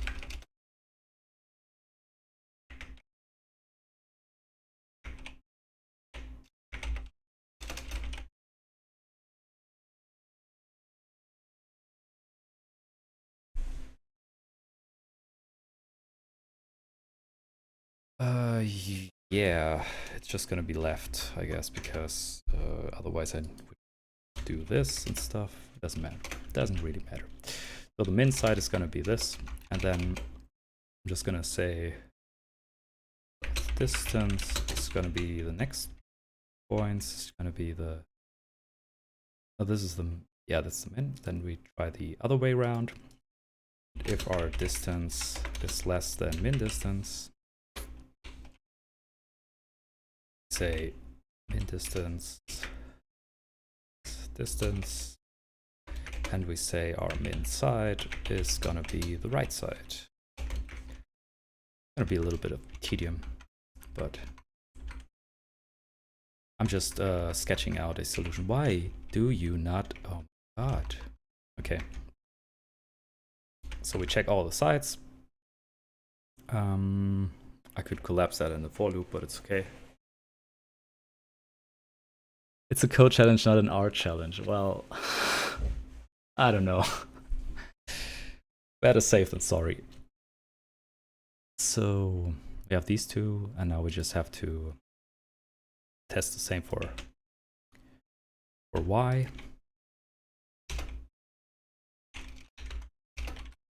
And this is gonna be top because minimums is at the top, and this is gonna be bottom. And then we're gonna switch on the side. Which side? Min side. Not min side, please. Thank you for nothing, Visual Studio.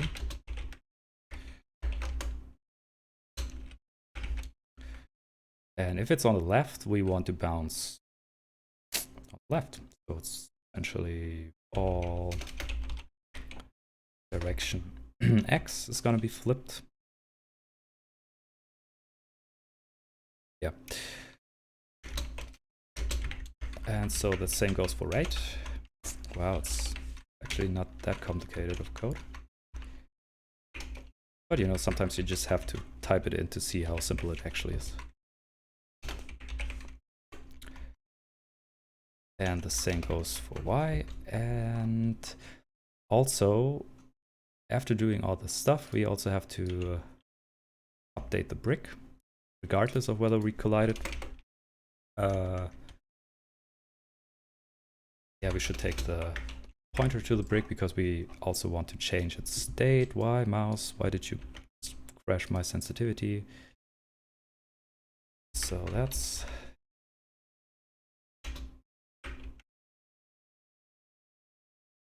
This is gonna work.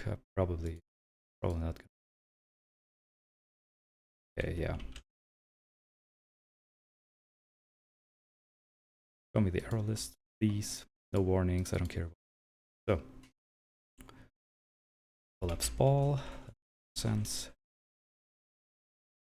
Please stop this. Just show me the warning. Okay, what's this? Which is float, which is int? This is... No, there are no float version of this. This isn't float. This is a float. Why don't I have a float version of apps? C++, what are you doing to me?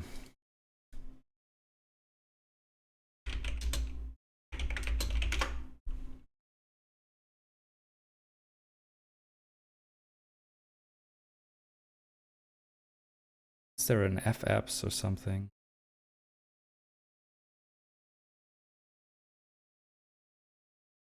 Double. No, here. No, that's here. It's double.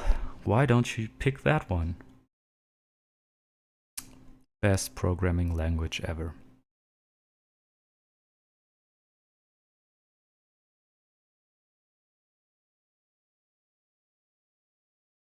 I have math H. Okay. What happens here?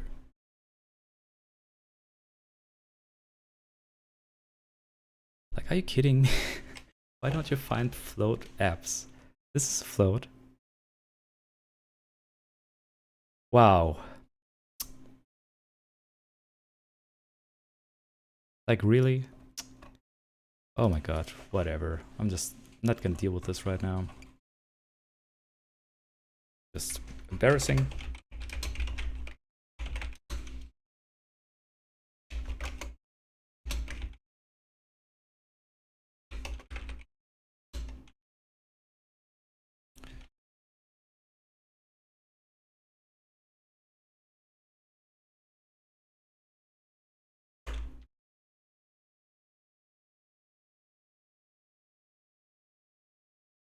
Yeah.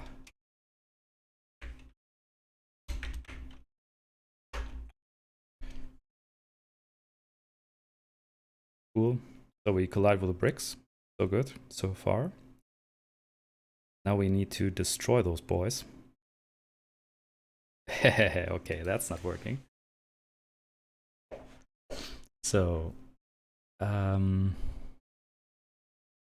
it's not the problem that double is default. It's the problem that it picks int of all things. It doesn't pick double. It would be fine picking double, but it just said, hey, dude, this is an int. But it's not. Ridiculous. Anyway. So...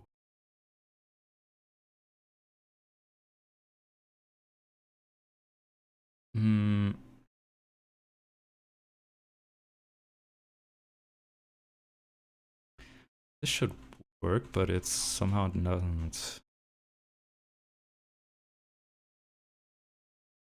But maybe this time it's because I should also constrain the ball position to the brick that it collided with. But that's fine. The other thing that I had in mind was I wanted to reduce the brick's life first. All of this happens. Fine. Then I want to say brick health minus minus. First of all, I want to assert that somehow it has valid health.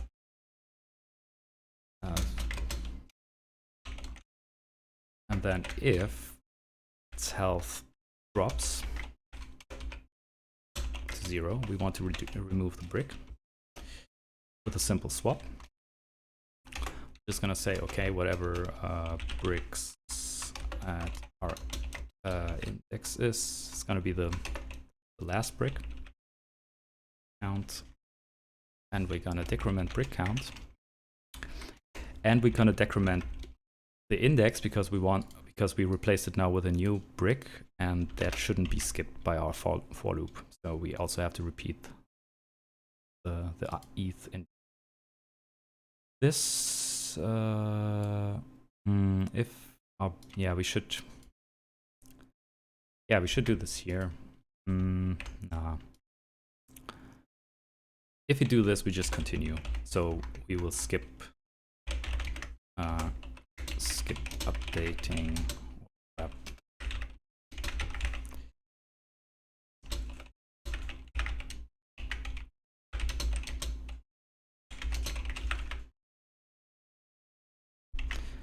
So this should work.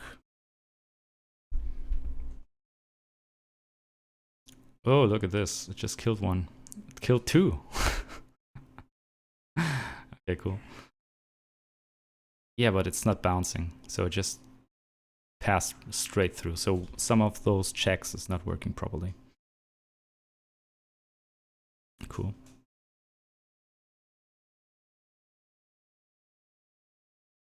Okay, cool. 2 hours. We have a kind of playable game in 2 hours. It's fine. Oh my god, it just destroyed all those. Something is off. Okay. So just think about this for a second. Why do I have double here? So we start with this.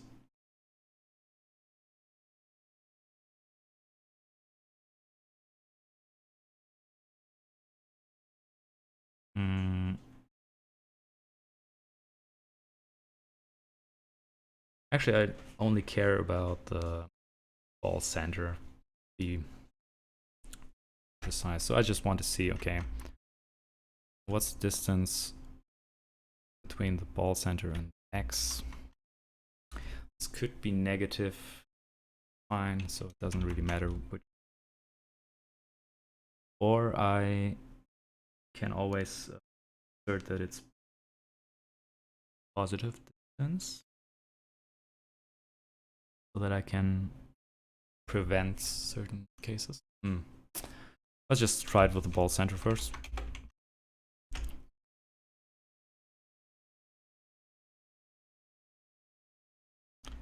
So if distance between the ball center and the max X side is bigger, yeah, this should be that X coordinate. Okay. Y coordinate.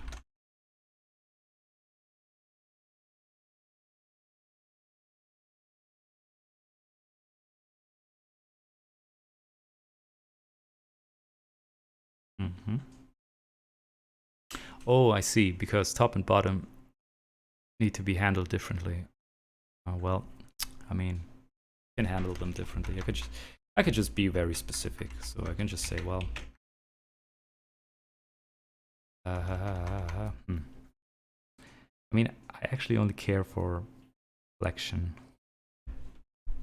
but it could hit both sides, I guess. No. Figure this one out.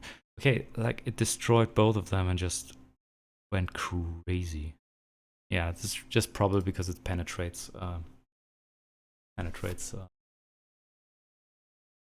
the thing. It just penetrates the thing.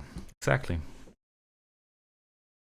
So I'm just gonna be more specific and say, well, if it's on the left, I'm gonna place the ball so that it doesn't overlap.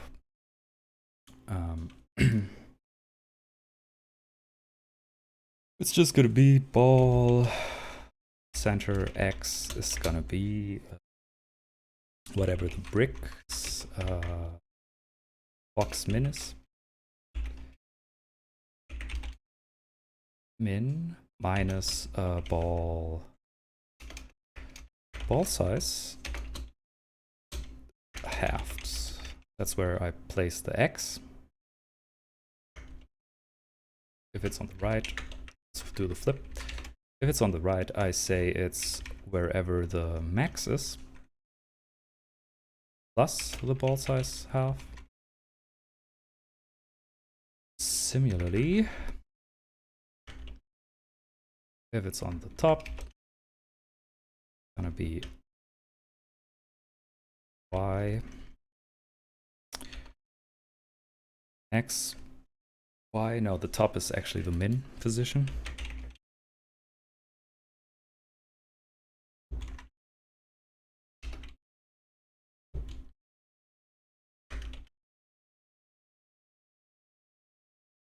Bottom is the max position. Now the ball will be displaced, and after that we have to actually recalculate the ball's box, because other bricks might also push it, and we don't want that. So essentially all we need to do is just recalculate the ball. So that ball box.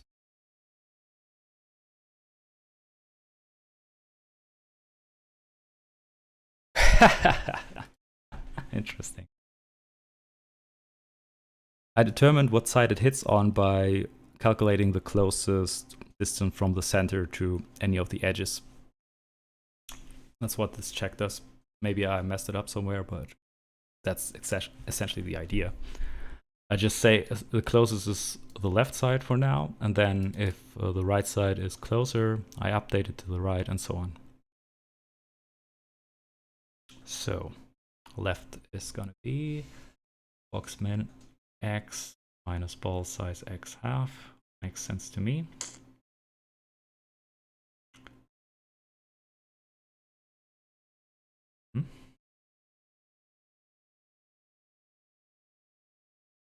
It is X half. That's where it should be.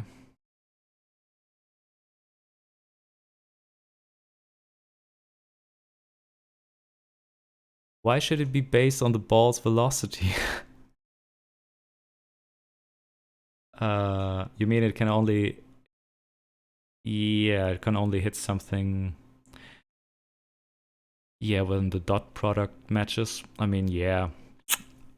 Could do it that way, that's true. Look, it's my funeral, exactly. maybe I do that, but for now I'm just try to do the most simple thing, and if that doesn't work, then I have to step up the game, I guess. Top is gonna be does it match min y exactly? Top.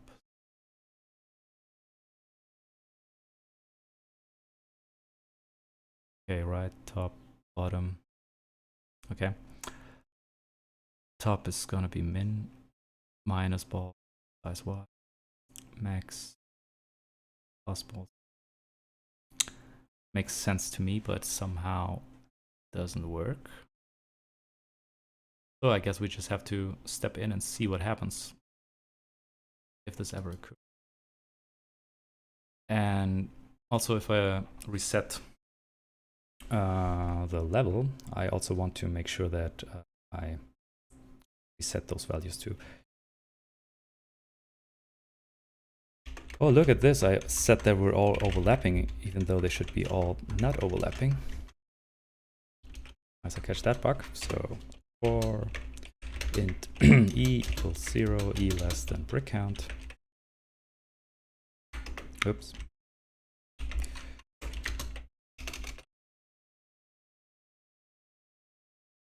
E overlap ball is false.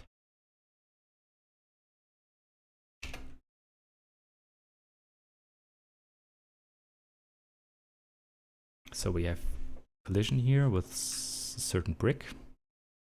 And if you look at the thing, it should hit the bottom. Yeah, well, it doesn't look like a collision because it's updating the state before it renders, so yeah. Should be the bottom one. So we just pick the left, then we check if the right is better, then we check if the top is better, then we check if the bottom is better, which is the case. Makes sense. And then we have our y is 0.34, and that would be 0.179. That looks weird.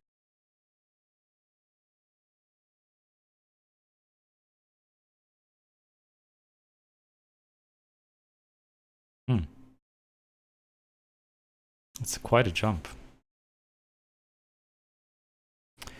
It's quite a jump.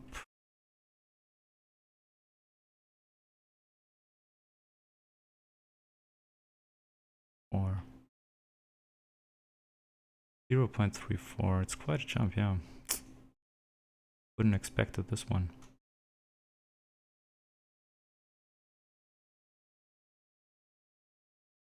Yeah. I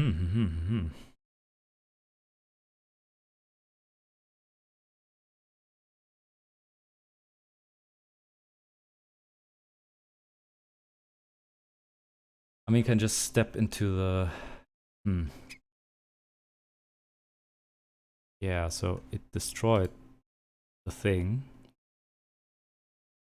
And kept on going. The other thing is that actually I would also have to take into account the X placement of the thing, because if it collides early, it shouldn't have traveled in X also. So maybe I do a full collision detection, but it shouldn't really be necessary.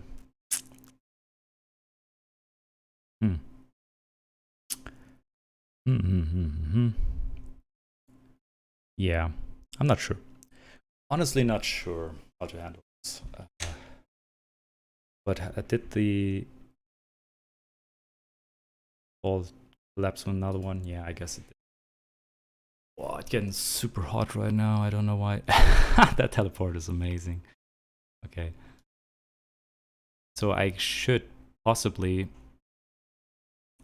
just do a real collision detection, which I thought might not be necessary for this game.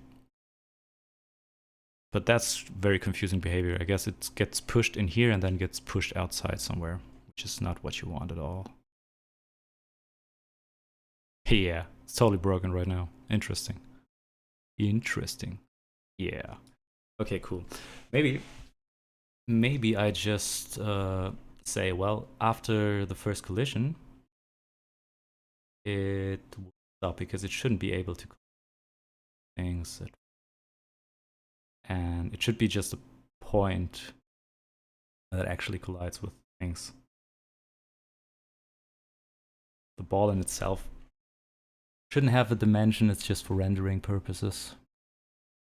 Can you hit two bricks at the same time?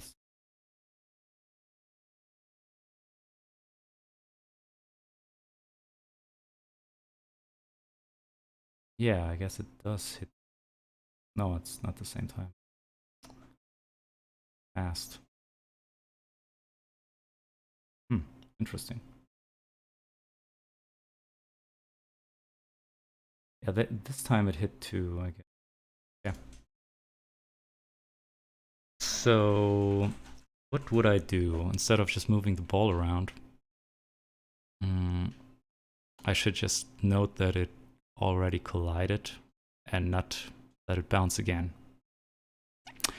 What are you doing? Oh my god. Oh my god, dude. Dude, I know. Thanks for the effort, but... oh my god.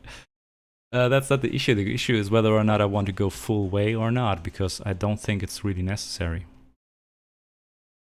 Yeah, in this scenario, it should...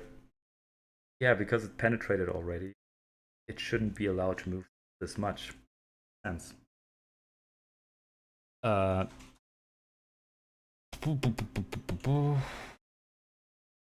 yeah, I don't know. I really intended to make a full collision system with this, but as always, it's never that easy. Especially if your frame rate varies. I have to think about it for a second. Oh man.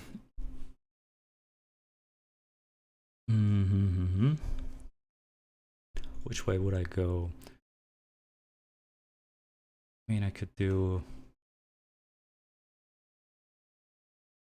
in that case, I would have to iterate over all the bricks and then see what the closest overall hit is, or I update the collision, which is something I could totally do. But also, if I would travel too far, I should stop collision. So yeah, maybe I do the full thing. It can't be helped, I guess. So before I travel further on, I should, before I do this, I should actually calculate how much I'm allowed to move step. Yeah, and then to apply the... I guess it can't be helped. So let's do that instead. So we just not gonna update right now. We're just gonna say, well, the type step is that. And we are going to do... am I gonna do a broad face too? Because that might be easier. Dude, I did 3D collision detection at some point. I just didn't want to go all the way. But maybe it helps. So yeah. So yeah, so maybe I just gonna keep in mind whatever the collision, the best collision is, and we update that. So first off would be load allow time step. Right now would be the time step. Then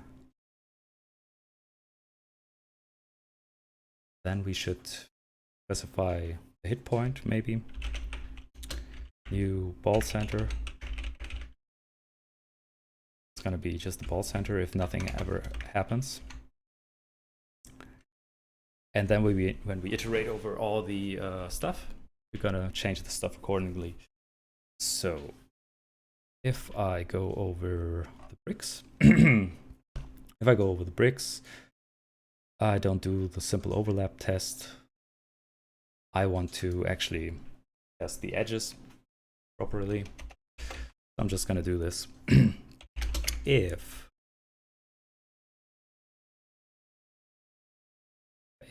brick box, let's start simple, the right side,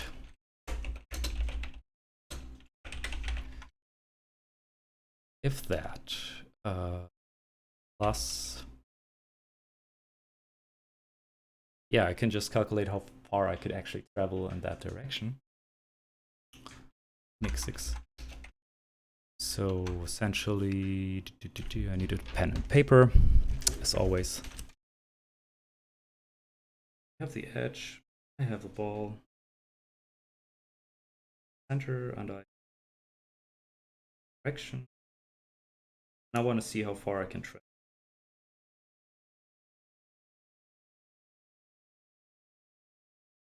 X.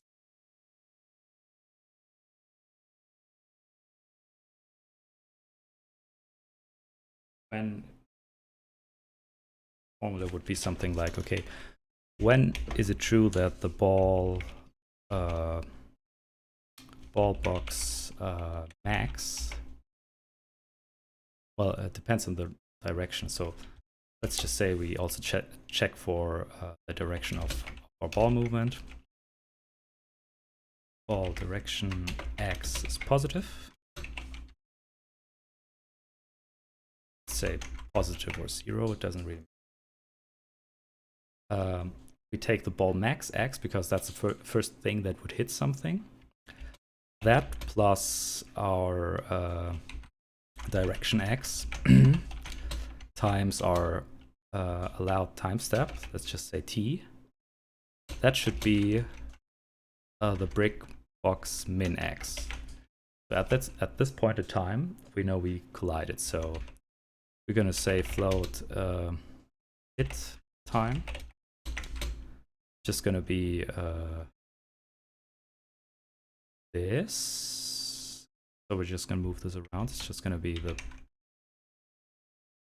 the box min x minus our box max x divided by the ball direction.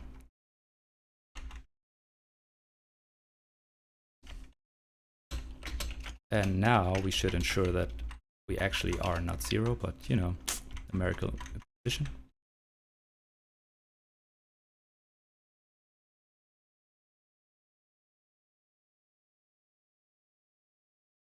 Dude, what are you talking about? Yeah, the bricks are aligned to the grid, but I might be able to spawn different things later on that the ball can catch. So what would be such a specialized solution be worth it? It's not that much harder to do the more general solution. I just didn't want to do it initially. So if our hit time is smaller than our allowed time step, and we have a new closest candidate, and that would be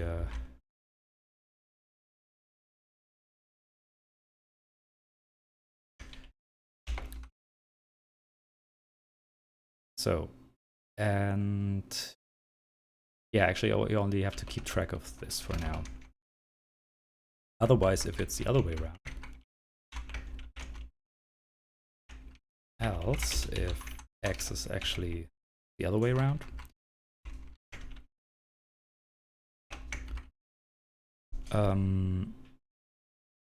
it should just be box max minus the ball min,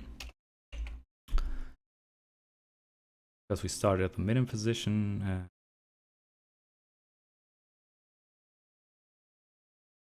Just type it in again. We want to say that our box x plus our ball direction x times some time step should eventually be this. And so if we move that around, we have the box max minus the min divided by the direction again. Okay, that should work fine. And here, just for completeness, I'm just going to specify how I arrived to this amazing conclusion. So we have these two. And the other thing that I want to keep in mind is that I actually want to swap the x direction. So, but it could be both. Maybe. I'm just gonna have one be dominant over the other, yes. Full flip in x gonna be false. Something like that. I don't think we need the new ball center. And if that's the case, then we can say, well, flip in x, please. Flip in freaking x. True. And the same goes here. So this is for the x code, and then the same we can do the same for the y code. Just change x dot y.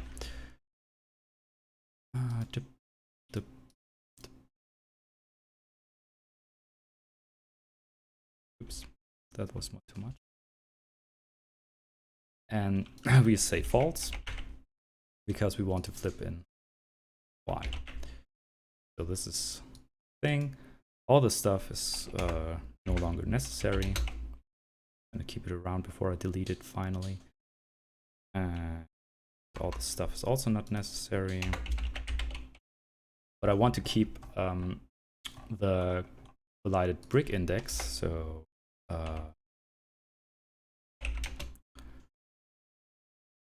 hit brick index should be something other than -1 if I manage to collide with something. Otherwise it will be -1, and then I don't have to decrement the health of the thing. So we have all this stuff. We don't need this anymore.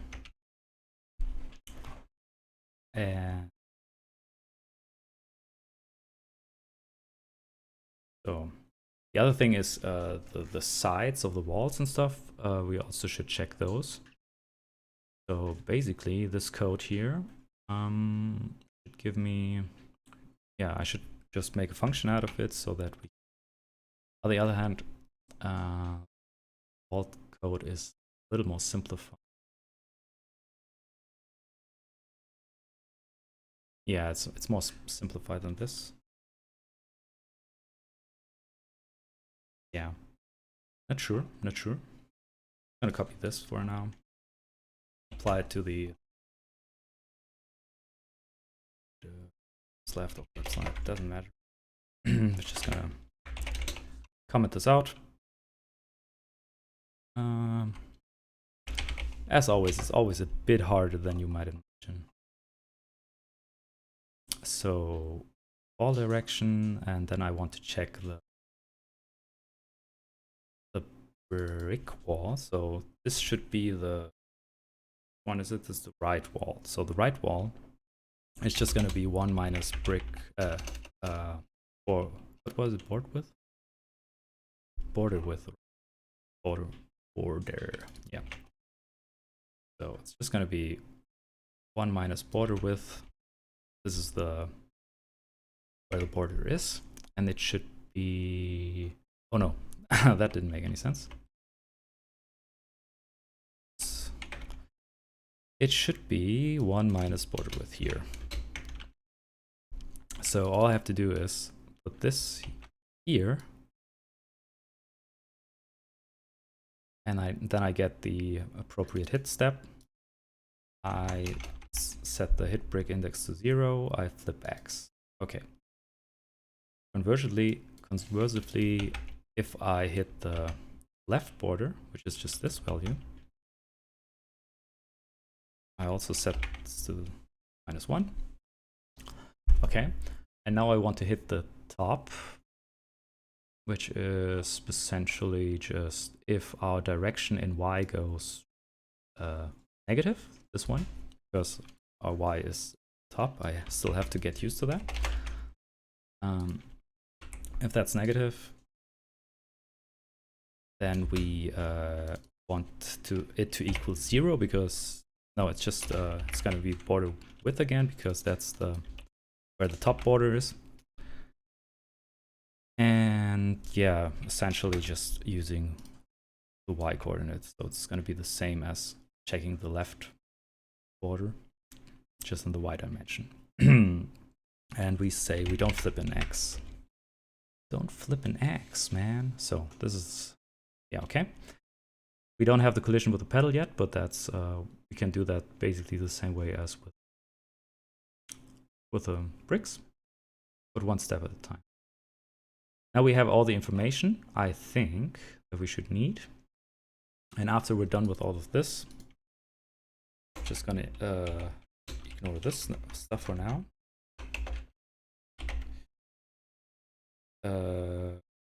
Ball box. Yes, I never move that outside. So, something like this. And then we can update the ball with our allowed time step. Oh, as you can see, I messed this up. Should be the other way around.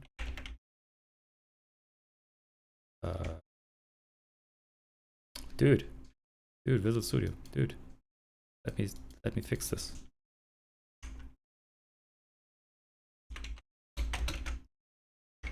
So, place that. Or okay, good. Then we have all the stuff, and then we should be able just to set the new ball position with the allowed time step. After we're done with all the collision checks, we're just going to say, well, ball center is just going to be allowed time step, and we also are going to switch the direction. So if our allowed time step is less than our time step, which means we did collide, maybe we should make this formal. Should note that case instead of just assuming that these values would be different. And then say if flip in x, we just say x equals -1. Otherwise, say y equals -1. And this is probably never going to work properly, but hey, after we fix all the errors, of course. So what's this?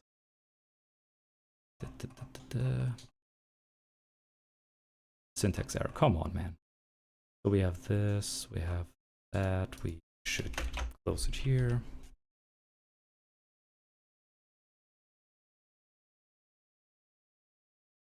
Watch.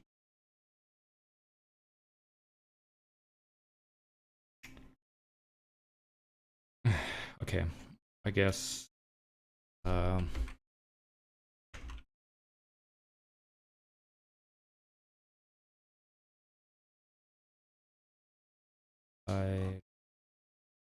have a break here.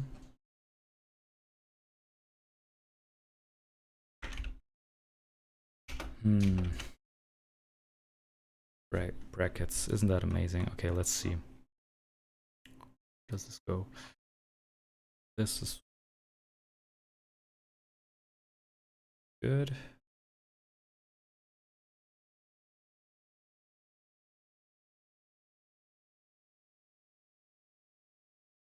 There. This is too much.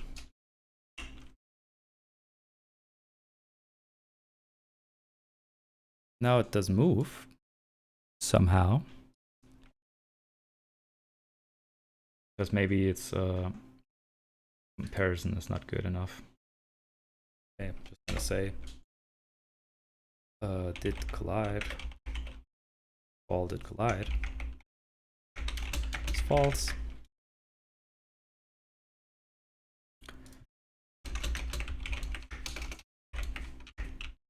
So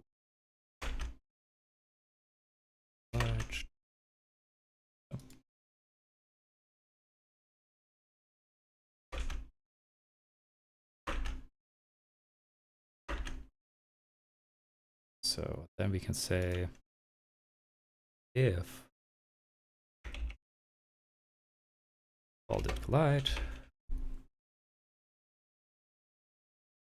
still does this. Why? I guess my test sucks. It's the only real explanation. Must be the case.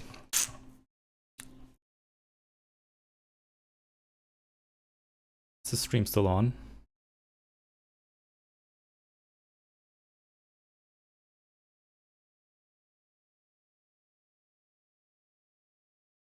OBS? Everything fine?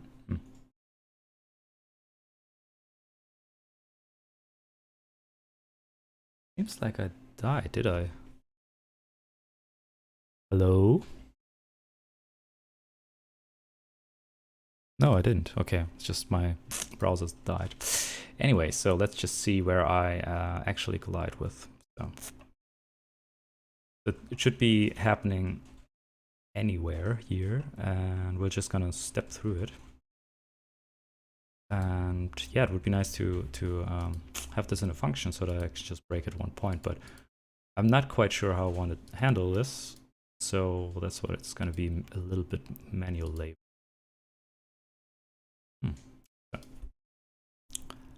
Okay, so we seem to be hitting something which is the 0th brick, which doesn't make any sense.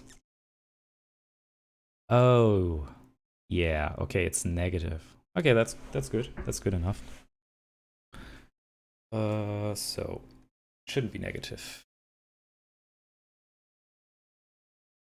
So if this is positive,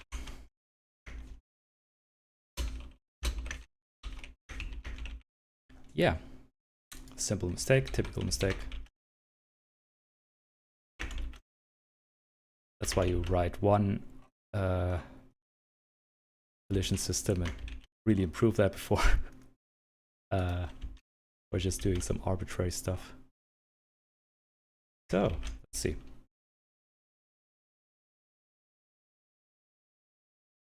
It collided again with brick 7.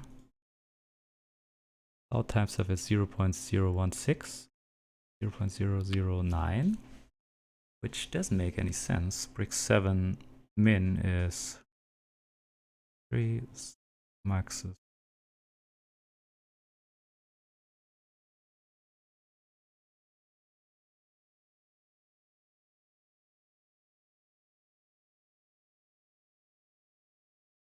oh yeah, because it needs to collide with both sides. So yeah, I need to check whether or not it actually, if it collides, it also needs to make sure that I'm in the proper bounds of the box. Yeah, that's just a bit dumb. So essentially, this has to be the case, and I have to also, at that point in time, have to be overlapping with box. So if that's the case, and yeah, because doesn't not enough to just collide one axis. Also have to be in the appropriate y. There are 2 dimensions? Really? I had no idea. So can I simplify this? Does this make any sense? Yeah, not quite sure. Essentially, 2 dimensions. Very helpful, thanks. I have to check whether or not I would hit the line, and then I have to check whether or not I would be inside that too.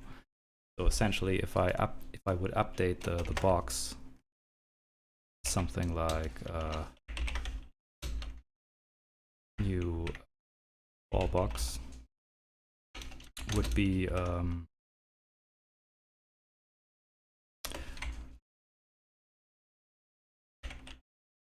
minimum would be the ball center plus hit time step ball direction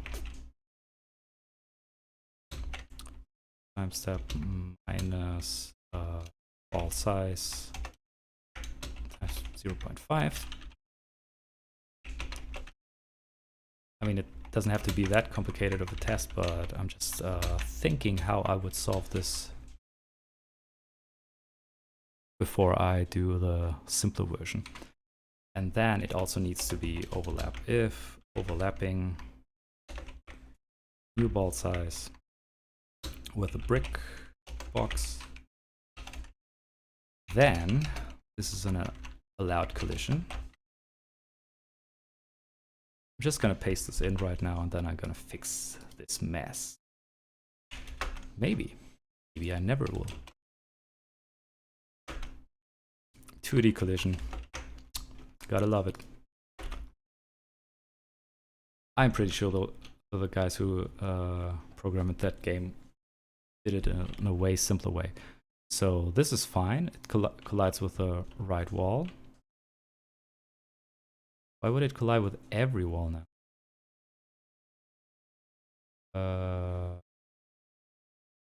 Well, let's see.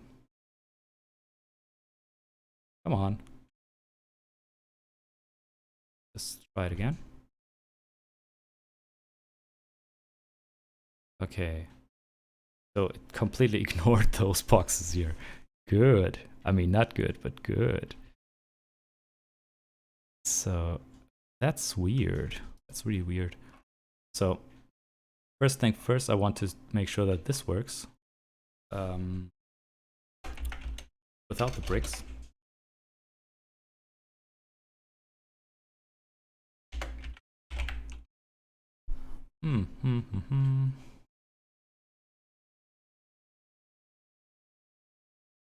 I mean, yeah, that's straightforward. Should still work.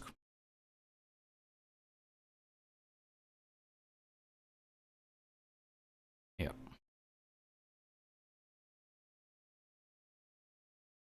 Okay, cool. Well, that works. Now for the bricks.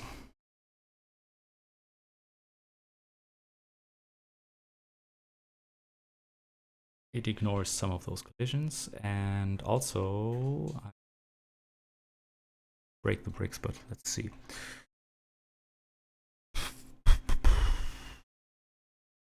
Okay, it didn't hit the lower part, and I don't know why.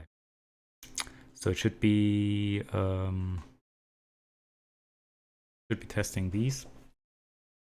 And for simplicity, I'm just gonna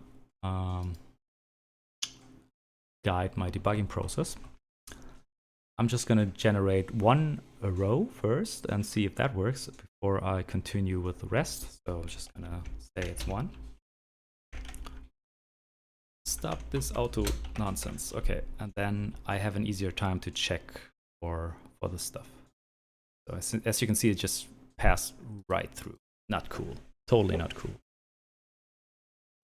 And now now I want to know why. So I'm just gonna assume that whenever it finds that, it should be enough to do the collision. So okay, should be this one. Yeah. So it should hit that one. Yeah, okay, perfect. And now it generates the new ball center, which is ball center plus the direction, times the timestamp, and Then it's just min plus the ball size, okay. And this seems not to be overlapping, so it's 0.36 and 0.16 and 0.05 and 3.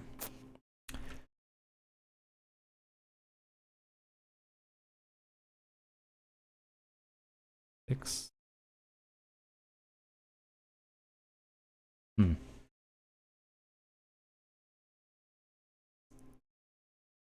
So essentially the easier thing to do is to check whether that coordinate in y direction would actually be correct, instead of doing this complicated thing. I should do that. I'm gonna fix one thing at a time. So essentially all I need to know is if in y direction that ball at that given time would actually be inside the brick y's. So just gonna say float new ball y would be ball center y, or rather, because I already know that I only have to check the no, it's the x value that I'm interested in.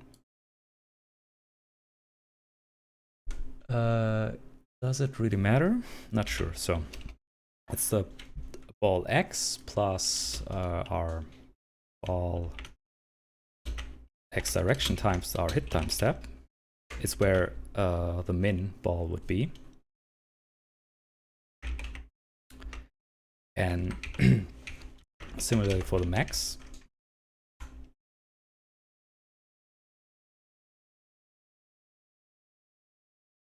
And all I need to know is whether or not our brick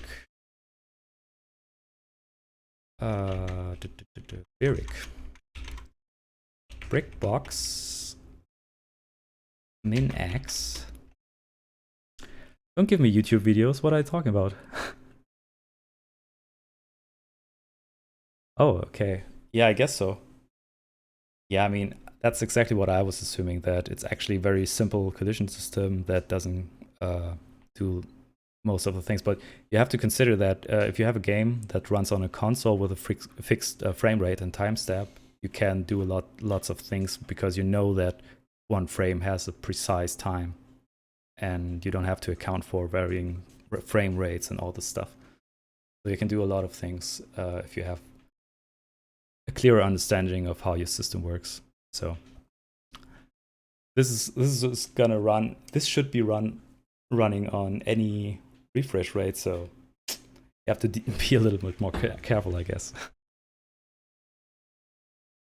But let's see. Let's look at the bug in the first 10 seconds.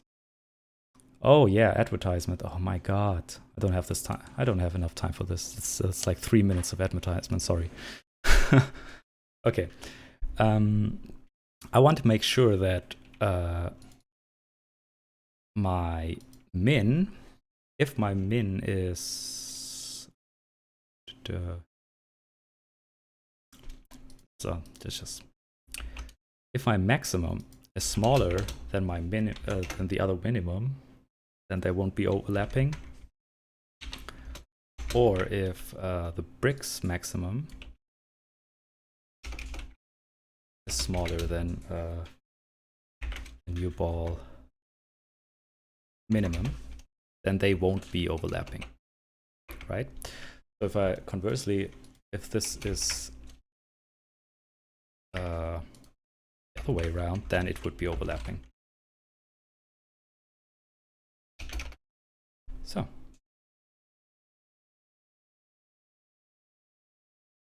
okay, see, that worked.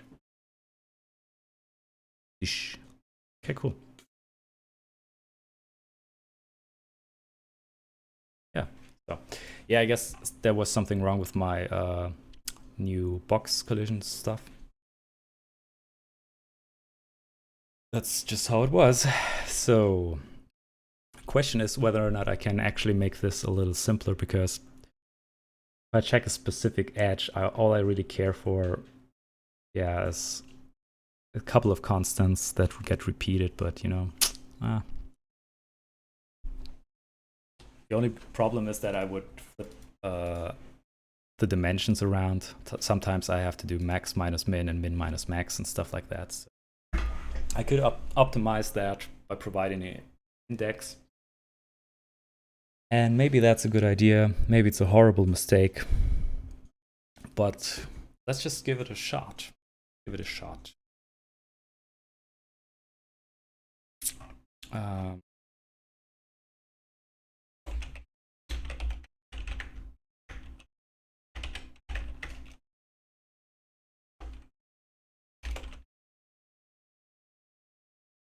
Have a box to moving and movement. And then if you have a box to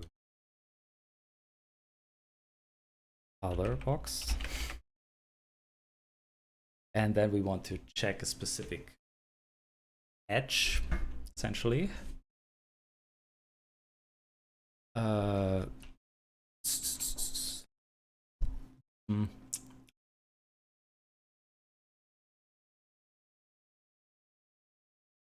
Say S32 int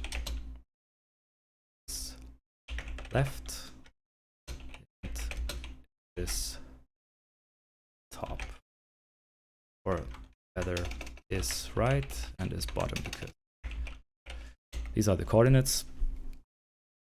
And since I provided some structs like unions, I can actually access the dimensions with indices, which makes this whole algorithm more generic. So basically, say we want to check the right bottom left. Now I have to specify. Okay. So first thing is in y, and then int in max, for instance. So yeah. So first things first, I want to check, in this case, the max direction. So in y, that would be in y. So essentially, I just say in y here. All direction. Oh yeah, it's called movement. Movement in y. So that's the y coordinate. If that is negative,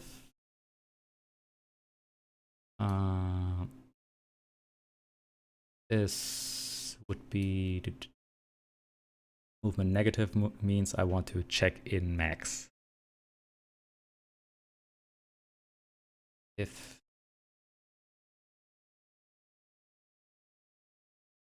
is it so? Yeah, if in max and it is negative in that direction, we do this stuff. Not super happy with this, to be honest. Maybe I shouldn't. Yeah, I'm not gonna make it too generic, because that's just gonna be a pain to understand either way otherwise. I mean, somebody's gonna read this code, so if I make it so generic, they're probably not gonna have a good time. Not gonna have a nice time. Does a clone also mean recreating bugs? No, I think the idea is that just the basic game is there, just to see that I could do it. So, so where are we? I just fixed this one. No, I didn't fix this one. This one. Similarly, I check the first side.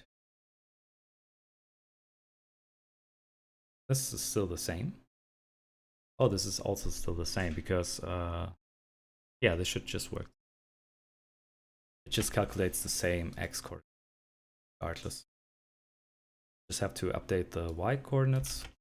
So y, say y,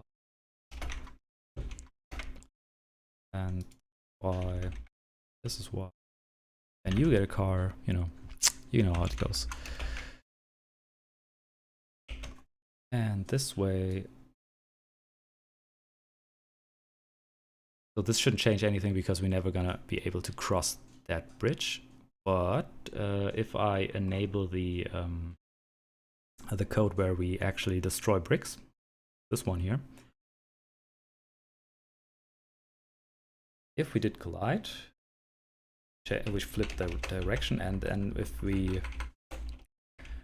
the brick hit brick index is not -1, we want to update that brick.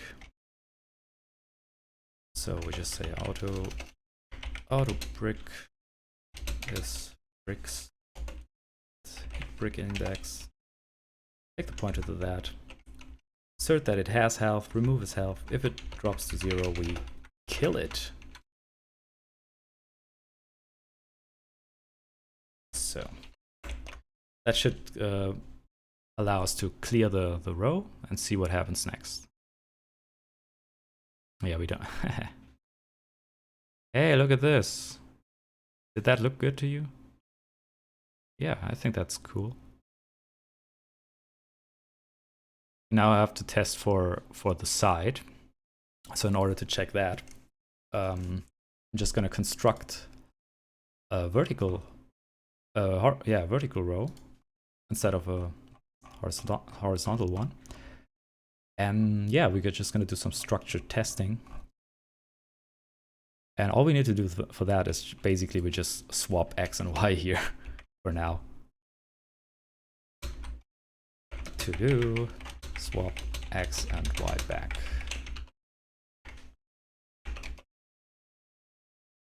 So see what happens. Okay, that's good. But we want to be a little more centered. So we're just gonna say, put it at half point of the world. So that looks good. Never gonna cross the other side. Maybe. Yeah, it's never gonna. Oh my god. I have to add the pedal movement back. So let's do that. Because we have to do it anyways. The pedal movement is gonna be easy. It's just gonna be one test for essentially the same as the brick, but for the top parts of the brick, side parts. So we want to check. Now we're just gonna do the top. If it collides with the side, then you're doomed for now. So it's gonna, all direction goes upward. That's the one. That's the one we want. And we check our pedal. So yeah, please check pedal. So it's gonna be do we have the pedal box? Did I ever build the pedal box? Yeah, I built the pedal box right there. I only need it down there, but doesn't matter. So the pedal box here, box, ball box, brick, in, max, gonna be -1. Yeah, let's see what happens.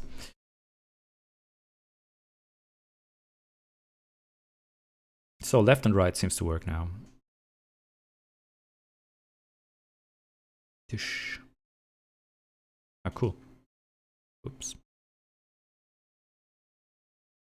Oh, yeah, I died. I died there. Just died a little. Okay, that looks good, if you ask me. So, okay, cool. So let's try it with the previous setup where we have all the bricks, and then we're gonna continue to refine our pedal again so that we can have the steeper angles at the corners. And then we should have a somewhat stable collision detection. So we're just gonna remove this. And oops, I'm gonna remove this. Oh no, it's the other way around. I deleted the wrong part. My god, C++, come on. Studio, I mean. Okay. Oh yeah. So this needs to be border width as the offset, and let's see.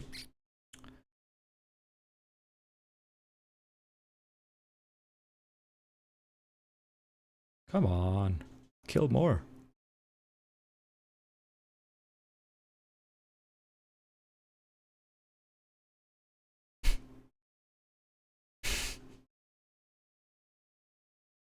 So yeah.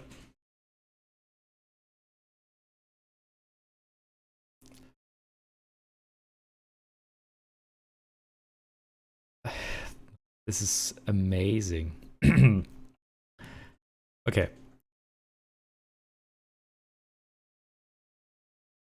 Okay, that looks good. Yeah, I would say that was fine.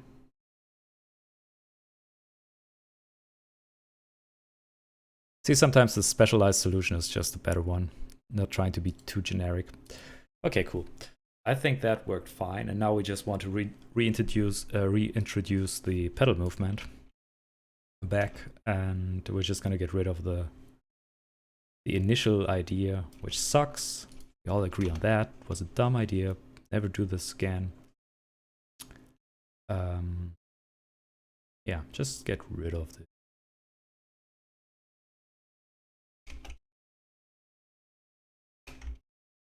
What is this? Where are you? Okay. Well, that broke.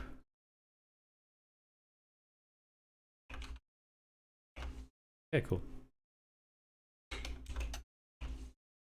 Better. So now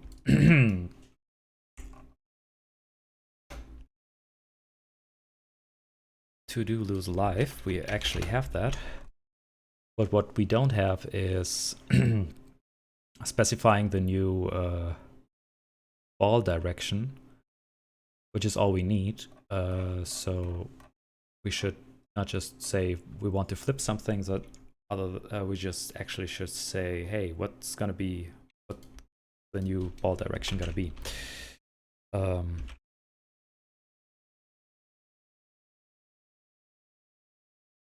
Just gonna start as the initial ball direction. This is no longer needed. The new ball direction is gonna be so.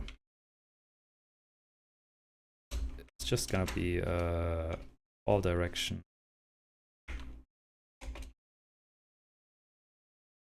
minus ball direction and ball direction y. So did collide. Okay, that's good. Similarly here. Here we flip the y direction. Here we flip the y direction again. This is a pedal. We're gonna refine that in a second. Here we switch the x direction, here the x again, here the y.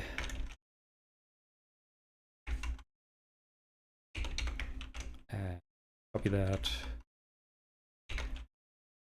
And then here we just say new ball direction. Ball direction is just new ball direction.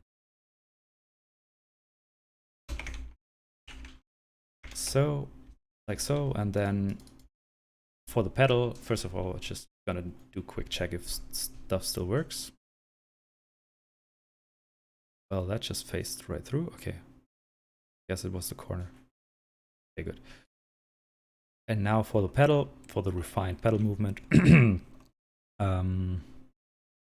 This is, where is it? Here, pedal movement.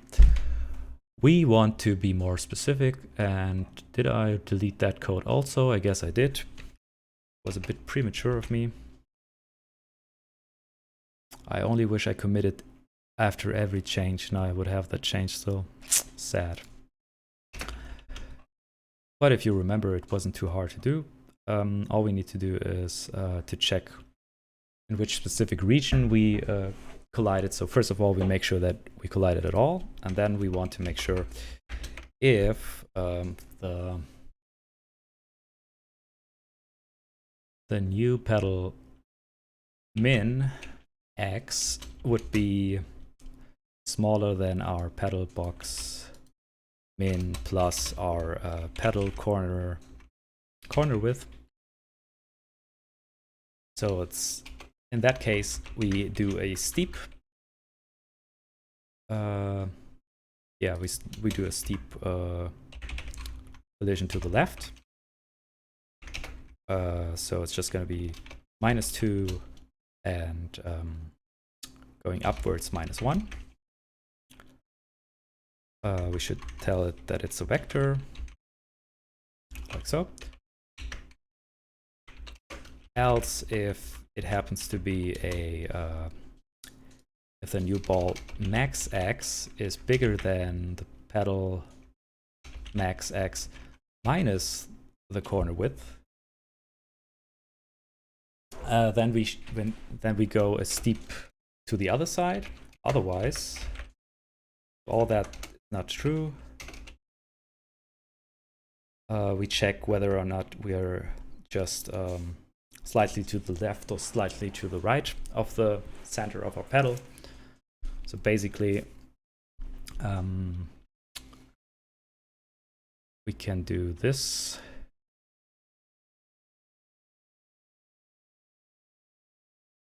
Yeah, I mean, ball box. Yeah, I'm just gonna do this. I'm just gonna say, okay, load new ball center. It's just gonna be ball center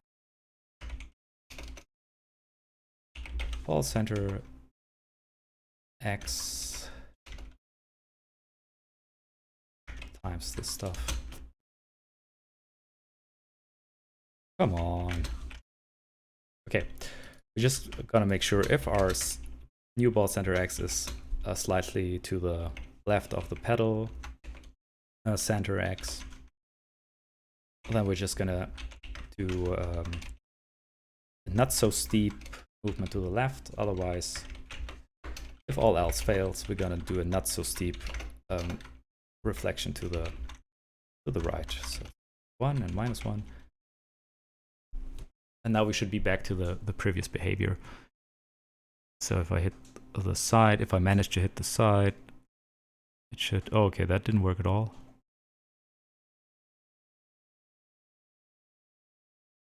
Yeah, no, that didn't work at all. Why?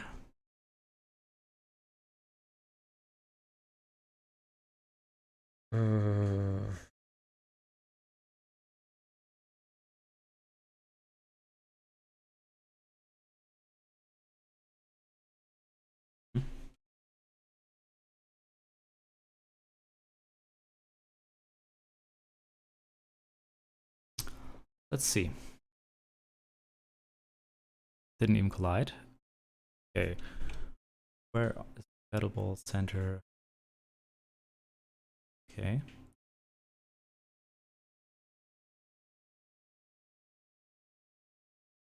Uh-huh.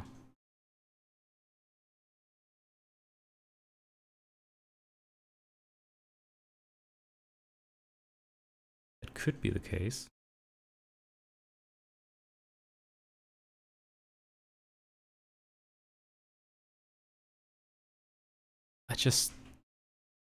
So now it should be to the left. So let's see. Oh, what? Please do that again.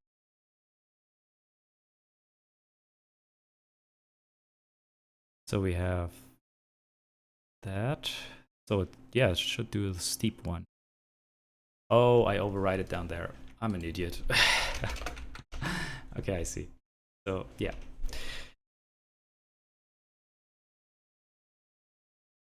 Okay, that's cool. It was a steep one. Another steep one. Now a not steep, and want to do it. Didn't change much, I think.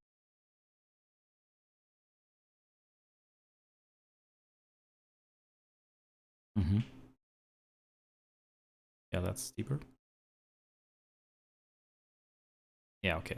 I think it works, but maybe the difference is just not that noticeable.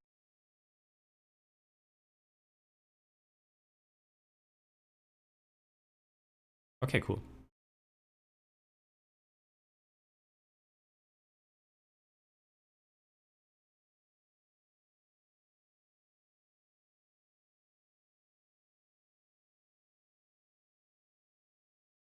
Yeah, it looks better now. Oops. Oh, I died and restarted the whole game. Okay. No more lives left, I guess. So I still don't have a border. Maybe I should just render a border so that people get a better understanding what's going on.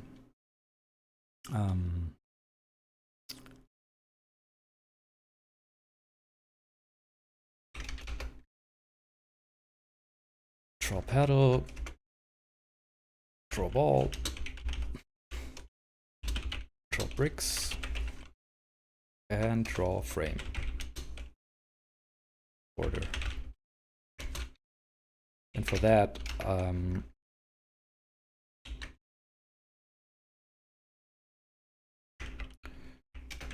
third color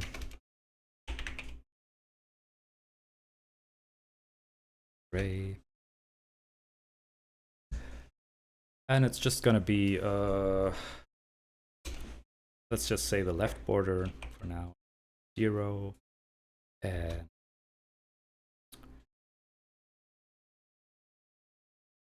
0 0. Yeah, it's the top exactly, and it's gonna go to border width and the bottom, which is game world Y.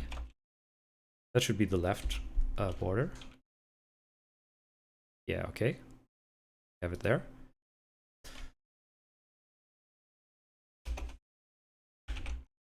Do it with the right side. This is just essentially we start at the left minus the border width, but otherwise it's the exact same dimensions. Sorry, my voice is cracking. Okay, I was wrong because I used the min-max instead of... Yeah, okay. It's true. We start here and we go to... just to 1. Yeah, we use min-max, so we have to go to 1. Okay, cool. So we have a left and right border, and now we want the top border also. And that's also easy. We just start at 0, 0 again. And we go to 1 again, but we use the board width as the second coordinate in Y.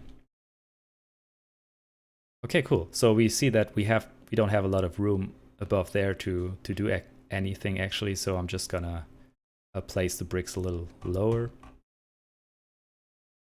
so that we have more room for gameplay. So the border brick offset is gonna be, is it 4 bricks really? Doesn't really look like it. 4 bricks. 1, 2. It looks like 2 bricks. Didn't really work. Oh yeah, it needs to be brick border plus bricks. So now we have 4 bricks of room, I think. Yeah, okay. But we can do it to give it a little bit more room. Let's say 6.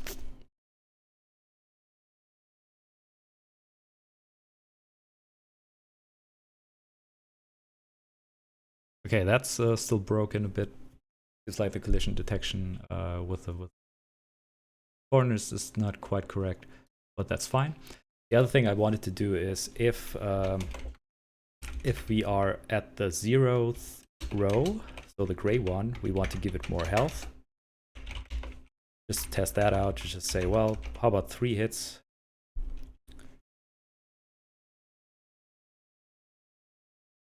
Oh my god. Pedal is way smaller than I think, so I guess I have an error there. Yep.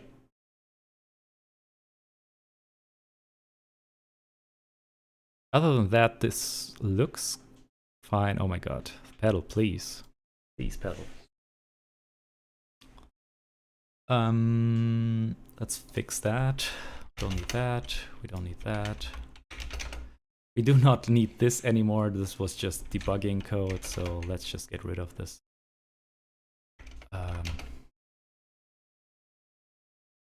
This instead. Let's not draw the mx, my thing because it's just distracting. This was this. So let's just get rid of that because we need that. Do we need mtime? Oh yeah, this was for animation purposes. We don't need that either. Yeah, okay. Or initialized here. Okay, we still have the same behavior. And now I want to figure out why my pedal is not recognized as being wide enough. Or maybe it's just rendered incorrectly. Pedal size. Maybe it's just rendered wrong. That could be the case. Let's look at this. We have the pedal center minus a half, so we get to the half side. And then we draw pedal corner width, size Y. Makes sense. Then we draw the right panel, which is from the center. We go to the other side, minus the corner width. Yeah, we still keep. Yeah, we go above, right? Okay. Half the size. That's the same. And now for the middle part, which is just pedal size plus pedal corner width. Okay. And pedal size minus twice the corner. That should be okay. But it doesn't really look correct when I do the collision stuff. So I'm not quite sure. Maybe it's an optical illusion. Optical. Or it's because we do not collide with the sides of the panel yet. Which could also be the case.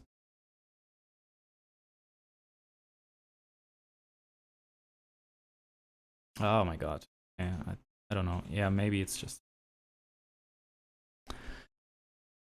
Don't have any lives left. So...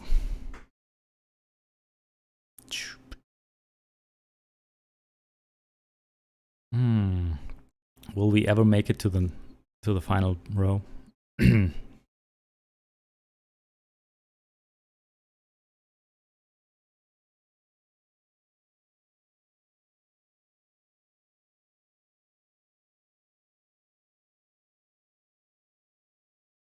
Video games have come a long way.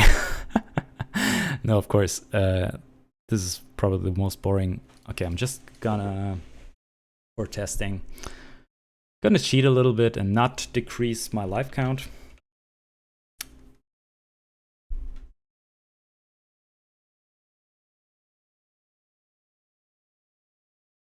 How are you guys doing? Still lurking? Still working? Still stealing drugs from other people?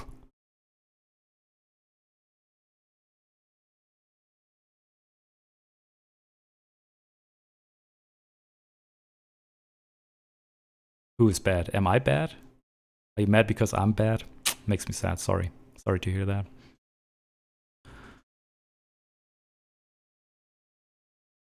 Okay.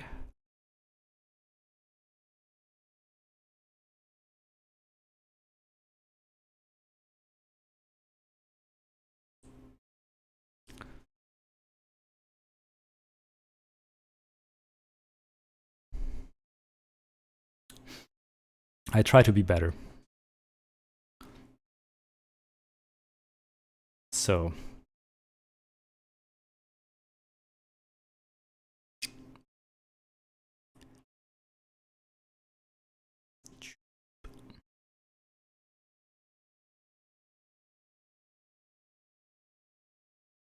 It's like a fortress, man. It's unbreakable.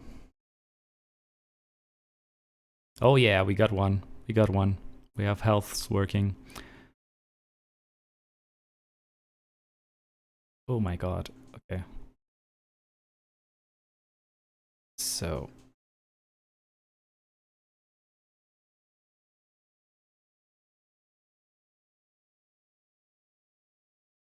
okay, let's get up there. Yeah, that's what I'm talking about.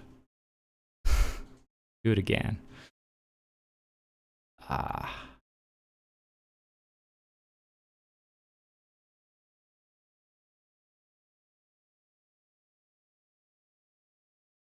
So I think the next thing we're gonna add is a little glow animation or something when a brick gets hit before it gets destroyed.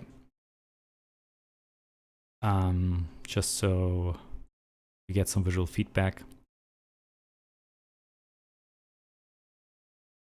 Yeah, that's good. That could be fun.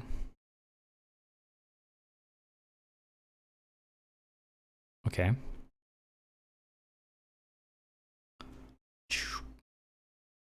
If you remember how broken the collision code was just a couple, was it a couple of minutes or an hour ago? It's way better now. Oh my god. Okay, cool. So.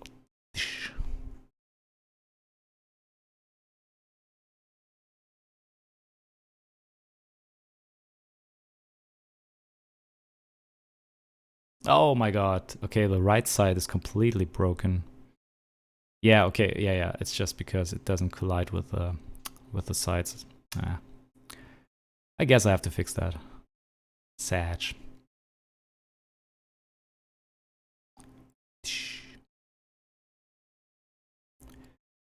And then I have to do something that if I clear all the bricks, go to the next level. I'm gonna take a short bathroom break. Leave the game open. See you in a second.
So my man, why mad, bro?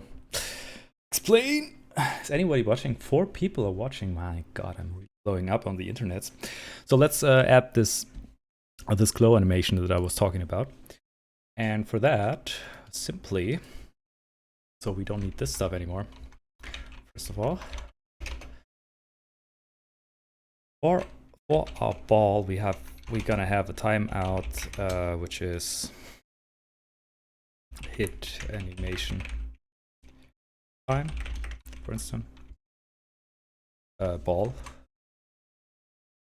hit animation time, and the same thing goes for our good friends, the bricks. They gotta have a hit animation time, and yeah. Okay, let's just see how we do this. First things first, if we collide, we're gonna reset the hit animation time of the ball to 1. And at the update here, I mean, it's part of the rendering. I mean, it's update, so it doesn't matter. I've just got to reduce the time by the time step, and just got to make sure that it's if it's less than 0, it's just gonna clamp it 0 for animation purposes, like so. And then when we render the ball, we're just gonna take that into account and do some animation with that. So does SDL have a lerp? What kind of type is this? Oh, this is a custom enum. So let's look at that for a second.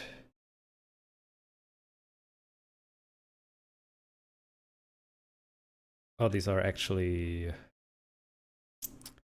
text values. Is this what this takes? Color. Where does this set render draw color? Oh, I see. Okay, well, I guess we have to do. Wow, this is ugly. This is a bit ugly. So what does this do? STL renderer. Okay, yeah, we just specify the color like this. So I don't really like this, but let's just change this a little bit.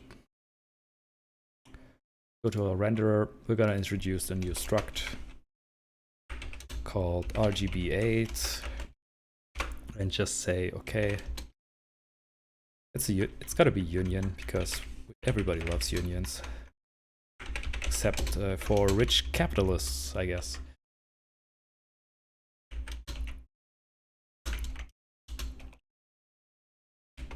Then we have a I don't have a U8. What am I talking about? It's just gonna be a byte.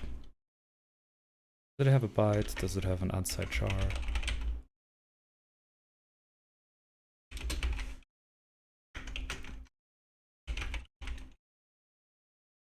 And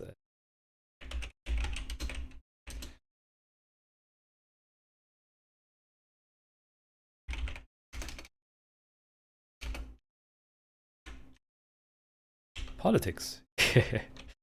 Yeah, I'm just joking.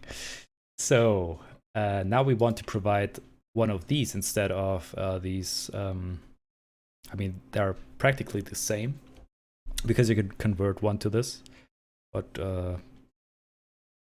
with this we have more flexibility. I'm just gonna do this like this. And now if we go into the definition, okay, if we try to go to the definition, we do this instead, and then we don't have to do all this stuff. We just say c.r c.b c.a. So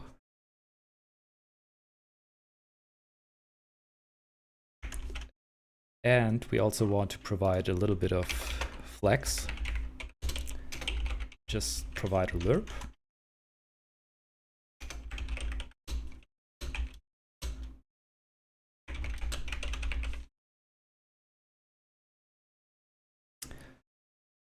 yeah, I'm just gotta say, okay, have a result. GBA8 result, and then we just say result dot a equals from. We can also do float 1 minus factor, nothing special.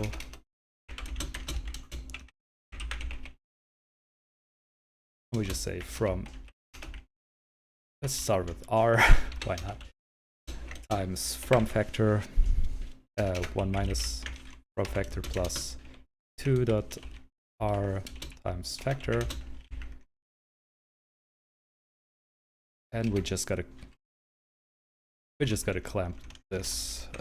We just gotta cast this to side char and hope for the best. R to RG. Yes. E.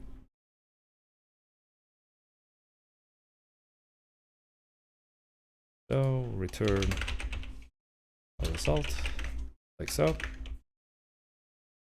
And now we should be able to lerp. A lot of the code will be broken because we are using these colors instead of our colors. And we're gonna use our color here now, RGBA8 color, like so. And then let the compiler guide us through the errors wherever the types don't match. For instance, we have colors like this. What we can do, because we also provide the U32 value, which we can just use the same colors and just specify the U32 here. We have different ways of expressing the same. Always nice. This is no longer required. Oh, come on, just keep the list, please. Okay, we will do this also. A32. Yes.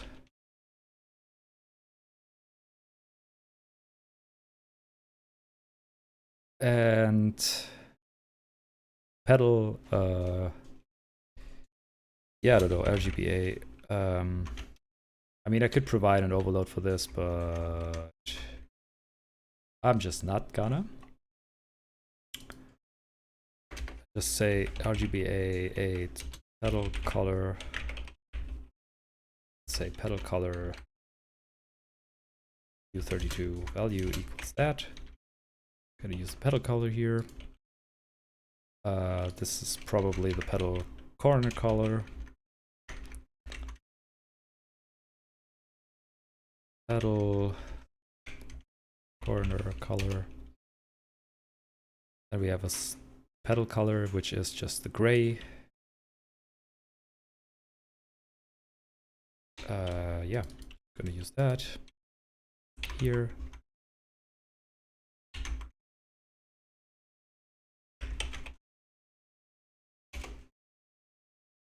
So then we have the ball. Yeah, perfect. Now we can do something like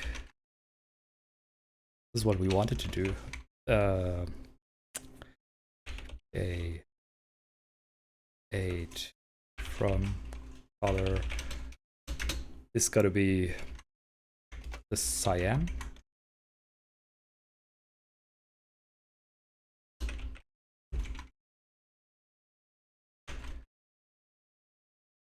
So, and then we're gonna specify the to color to be white, for instance.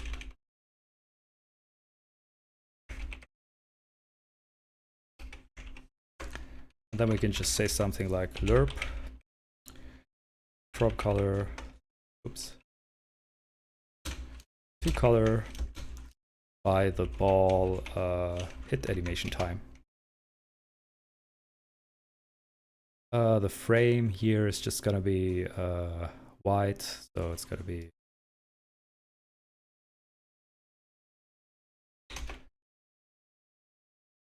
frame color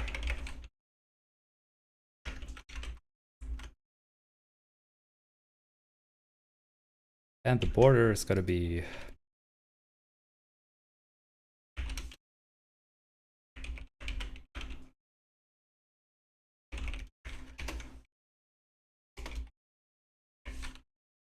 the gray one here.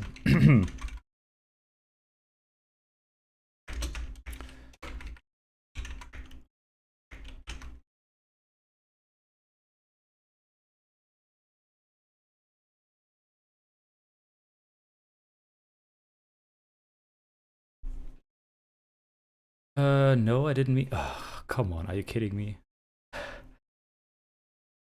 Okay. Identifier not found. That's fine because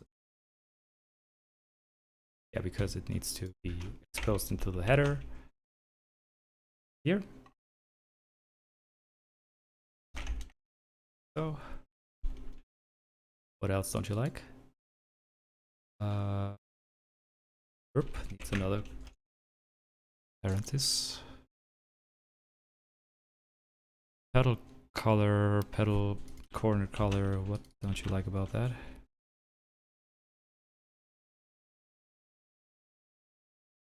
Following warning is treated as an error. Yeah, because it was never initialized. Thanks. As you can see, the ball now flashes.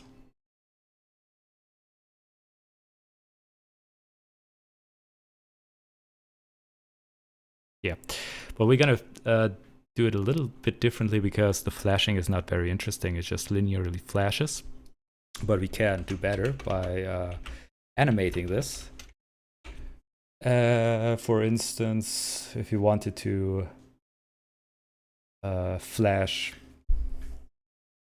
how we want to do that? If it just wants to flash it shortly, factor can just manipulate this. So this value just goes from 0 to 1, or actually it goes from 1 to 0 if we collide with something. And we can use that to animate how it's gonna lerp. So maybe we just wanted to flash at first and then fade in quite fast. For that, we would want to do something like, what would be that?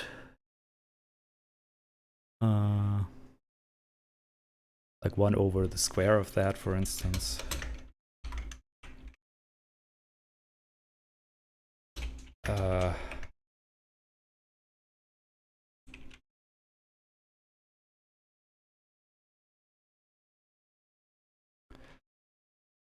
Okay, okay, maybe this is a bit too hard to see. So we're just gonna, for testing purposes, we're gonna slow down time. We gotta slow down time quite a bit by, where do I use that? Here, time step. Time step, debug, slow down by 0.25. It's gotta be super slow now.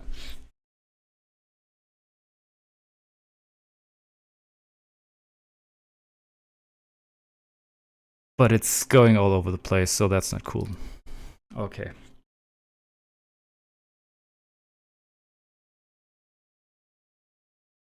So what we do here is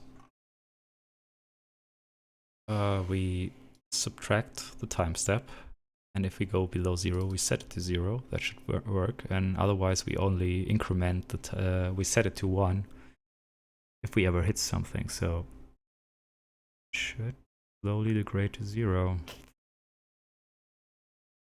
in a second, which might be a little bit too much of a time, but you know. But why is it blinking so much? Why is it blinking when I'm blinking?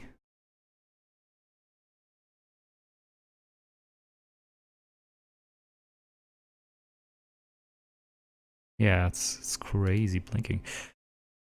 I mean, if this... Oh wait, that's not good if this is 0, so that's not a good idea. This should never be 0, so we can add 1 to that, for instance. Then it would go 1. Yeah, I don't know. Not a good idea.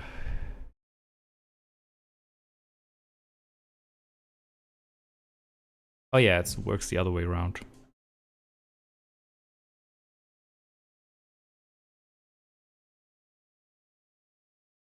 So if this is 0, which is the default case, then we have 1 over 1. So it should be 1 minus that fun stuff.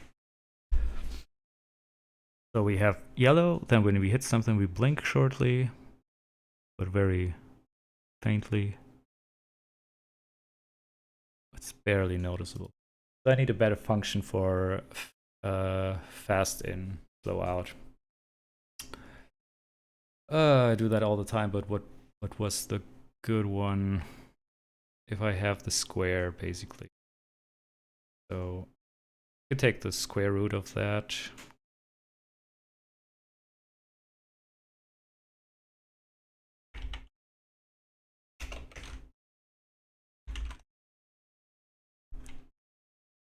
So also square root of that is 1. So then it fades slowly.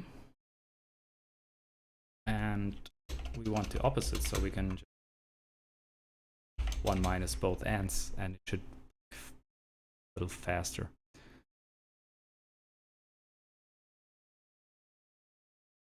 Yeah. Not very pronounced, but it actually does what I was hoping. Okay, cool. So now if you speed up, if we would speed up time again, we would see this better. But actually I want to do the same thing for the bricks. Like here. If 0, so that we also make bricks glow that are hit. And all we have to do is for that is set the 2 color to whatever the brick color is. So, and we also have to use the bricks time, hit animation time. And we also have to set this if we ever collide with a brick. So here we collide with a brick. We set this animation time 1 to 1, like with the ball. And now we also have to iterate over all the bricks in order to to decrement the animation time. We already walk over the bricks, so all we need to do is basically say, well, the animation time is whatever the timestamp is, and we want to make sure for animation purposes that it remains in bounds. So if it's less than 0, it should be kept to 0 again. And now if we hit a brick, that should also glow, unless it's the final. Okay. Douche. Okay, that was the wrong way around, so I should have changed the from color, not the to color of the brick. My bad. Yeah, to color is still white. And why does that not work? Oh yeah, because this is already a RGB F32. Why does this not work? Is the A always 0 for these things? No, I mean these work too. Oh, it's RGBA is somehow flipped. Oh yeah, because the colors are yeah, they're flipped. Yeah, they're flipped in memory, which is not so nice. And I don't know if I care about fixing that.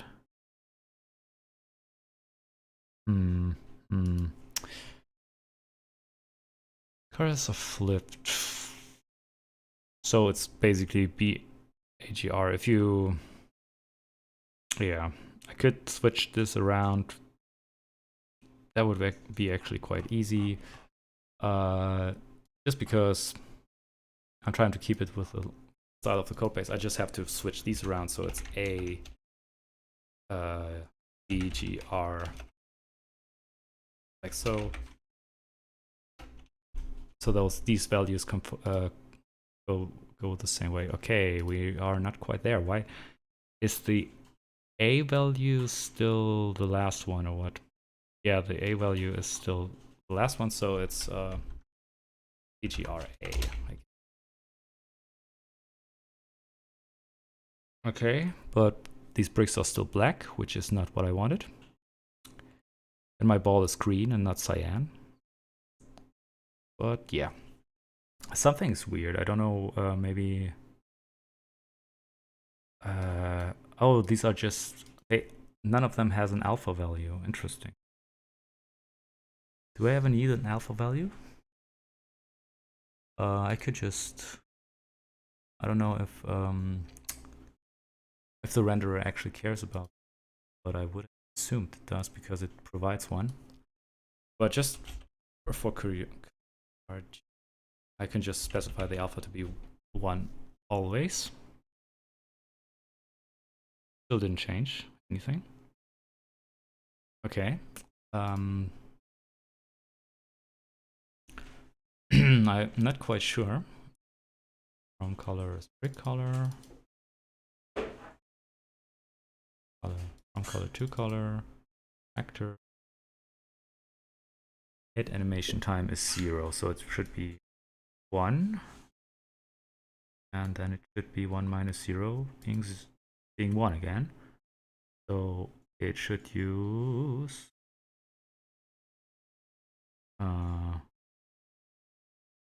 wait. So this is 1 minus 0 is 1. Get rid of 1. 1.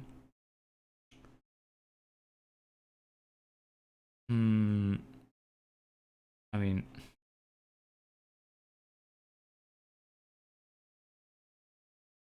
what? Okay. Does that make sense?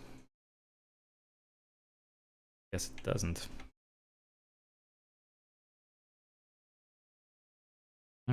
What the? Oh, this color's not set.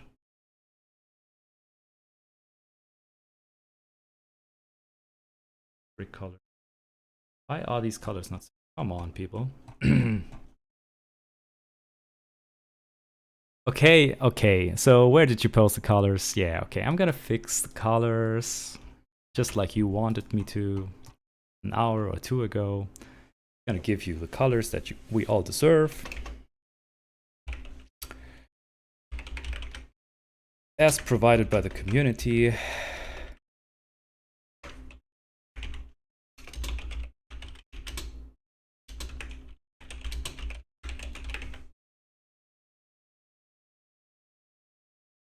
What message?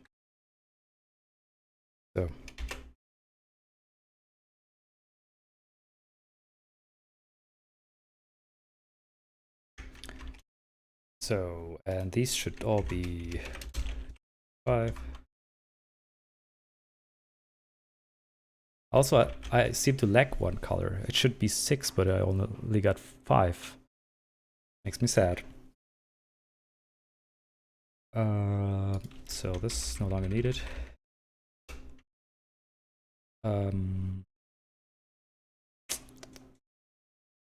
Renderer.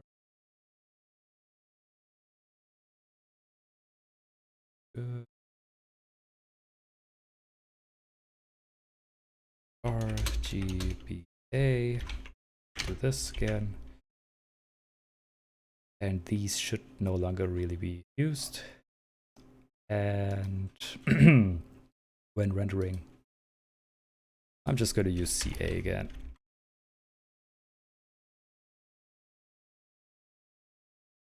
Okay. RGBA. Fix the colors one step at a time. Colors, why? It doesn't like colors. Why? Because it should be provided as is now. And I still don't see anything. Why? Okay. Maybe I should initialize all the bricks properly because maybe it has some weird initial state. Okay. Well, let's see what happens. The game page, game CPP, that's the one. I want to render those boys. I'll just step through this, see what's going on.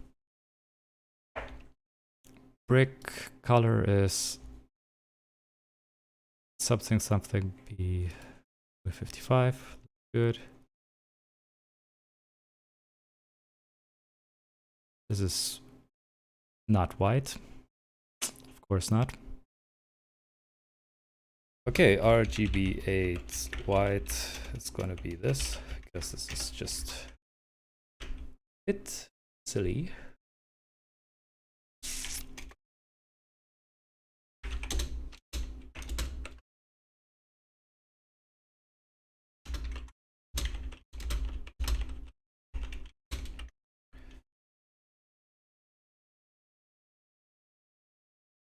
So this is gonna be this.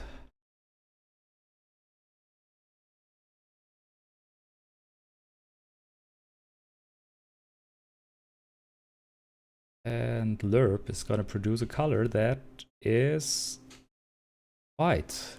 Okay, at least it's white. Come on. Didn't do anything. It should be white. Oh my god, what the hell? So we are here. Brick color is something. We render this. This should be 0 if it's not hit, so this is 1. So if it's 1, it should be this way, right? Yeah, no, so I had it originally right, but why? Why is it not rendering anything?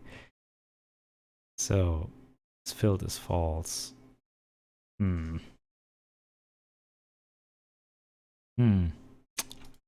let's look at it again, I guess. Can't be helped. So we have this color, which is some color. This is the color white, and the factor is 0, so it should be just from again. So, and what we get, 1, 2, 7, 5, 5, yeah. So this is exactly the same. Then we are here, do some vector math shenanigans. Get a color, which is the color that we wanted. Pass it down here.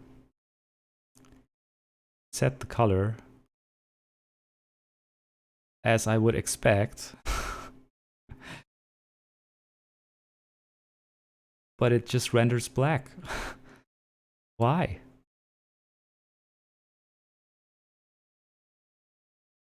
Oh my god. Why is it black still? What the? What are you doing? Why is it black? I mean, gray is gray, that works. But why?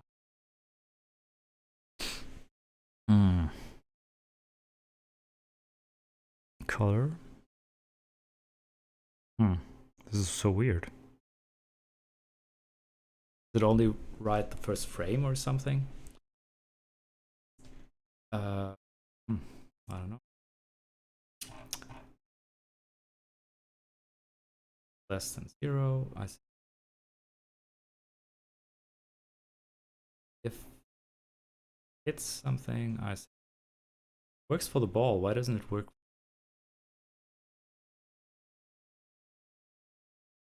My alphas are inverted. How? How so?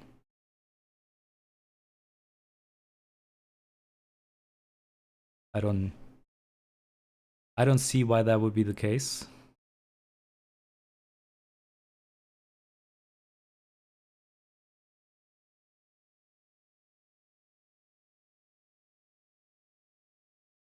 Honestly.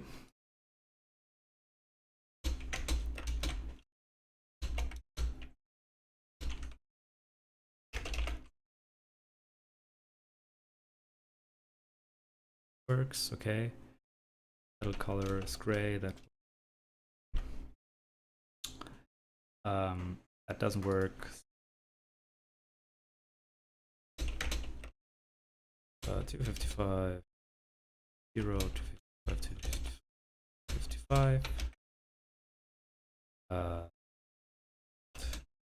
BA white.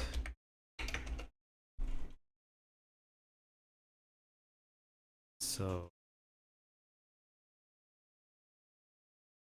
okay. The ball also doesn't do anything. I don't get it.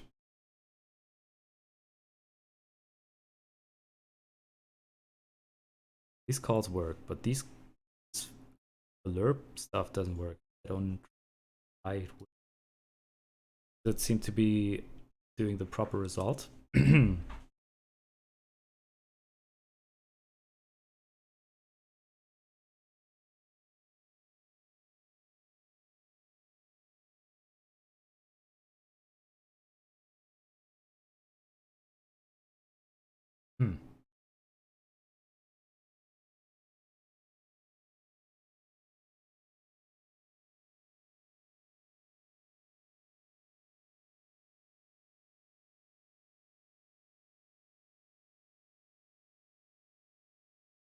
R, E.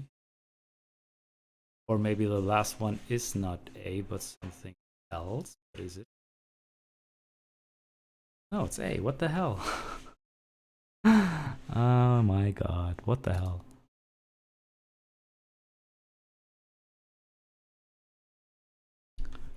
I mean, look at this. Worked for these parameters, but it didn't work for that one. Embarrassing.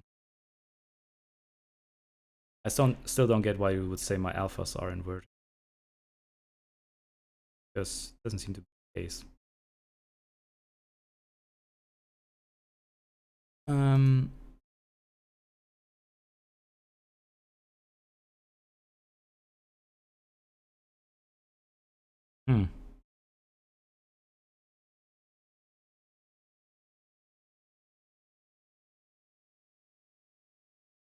I don't see it.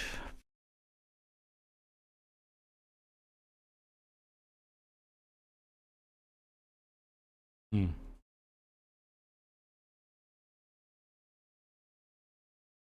I mean, let's just test without the lerp. Just pass in the brick color directly to see where the problem is. Hmm. Didn't change anything.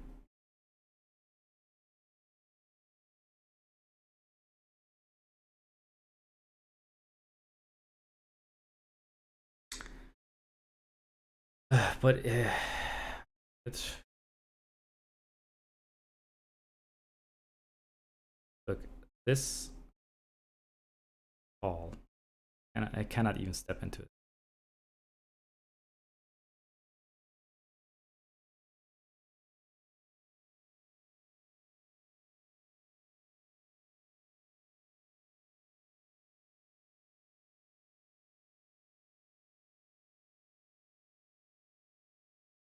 I don't care.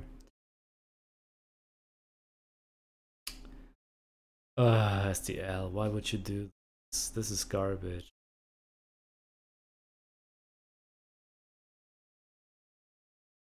Why this not work? I don't get it. Colors. You provided me with bad colors. That's all I have to say about this. The community has failed me. Not unexpectedly, but still.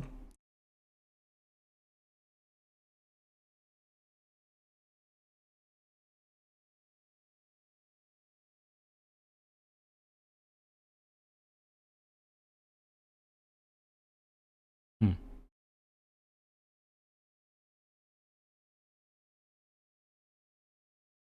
Mm-hmm. Well, it's not everything black, right? The pedal isn't black. Yeah, my community sucks. I wanted to work and people guided me towards the wrong solution. Nah. Nah, just don't get it why that would be wrong, because these values look right, but maybe they somehow get bad further on. I mean, it's copying them correctly, it's it just doesn't make much sense.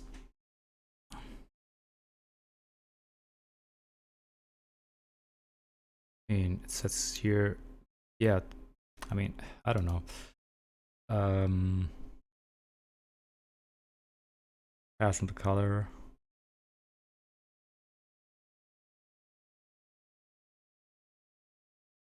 I don't see it.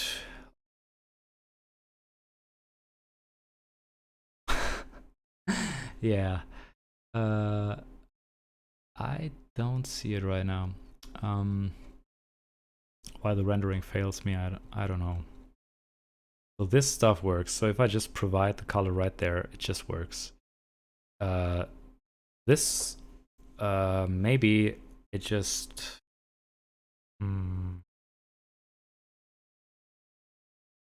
Well, I'm just gonna try out. I'm just gonna make all the bricks blue and see what happens. Yeah.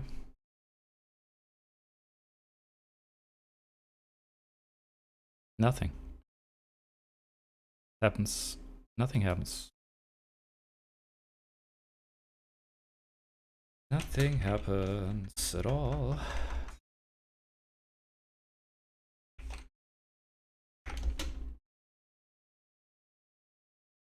Frame color. I mean, this works. So alpha is, yeah, maybe it wants an alpha of 0, which, like, why?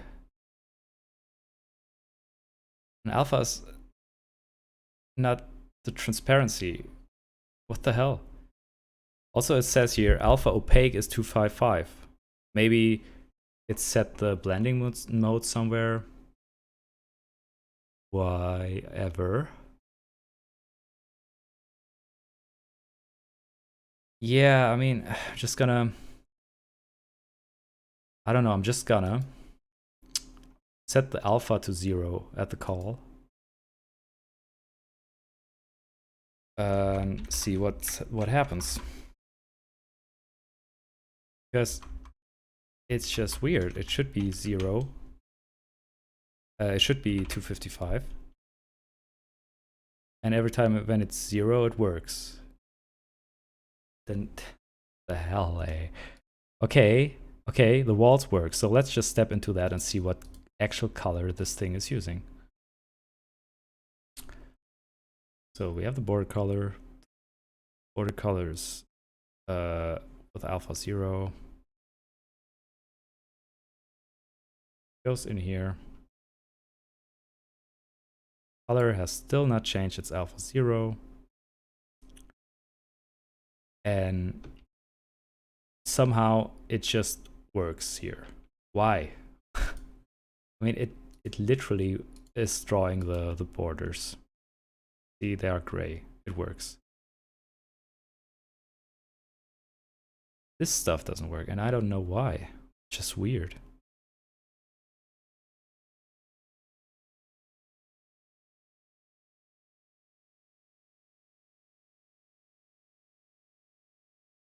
Like, come on. This is a studio. Ugh, what a... I don't get it.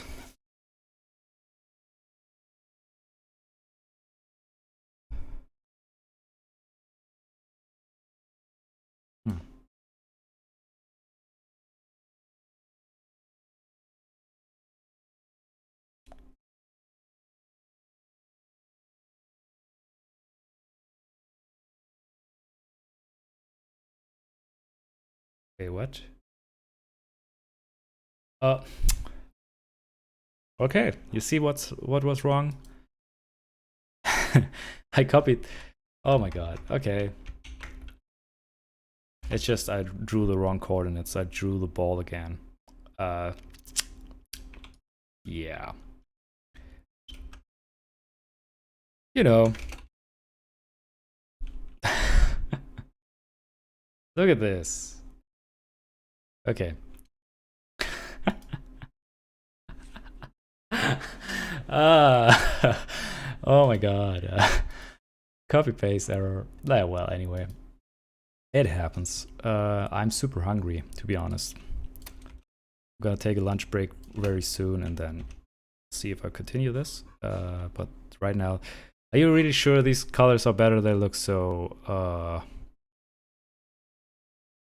tame.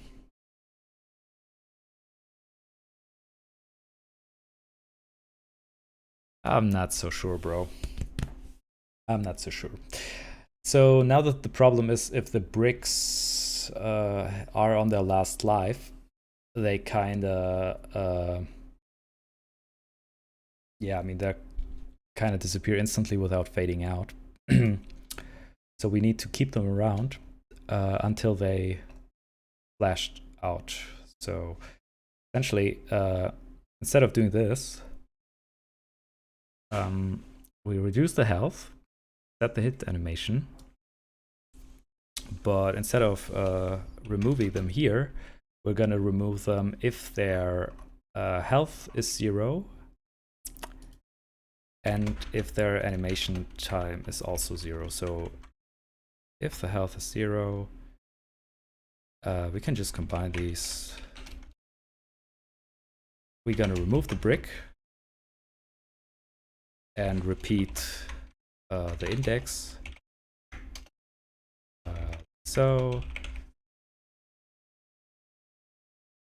continue, yes, like this. So now the brick is gonna be kept alive until it fades out, which will look probably weird because we are going to move away while it fades out to nothing. Okay, cool. Now I'm gonna speed up the game again. This was just for debugging purposes.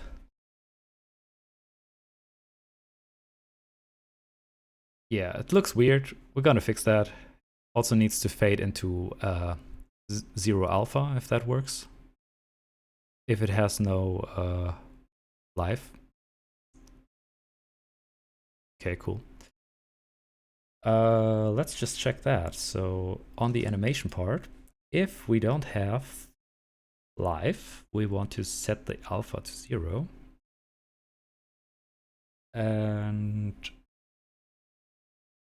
yeah, for the 2 color, essentially, because that's where we want to fade in.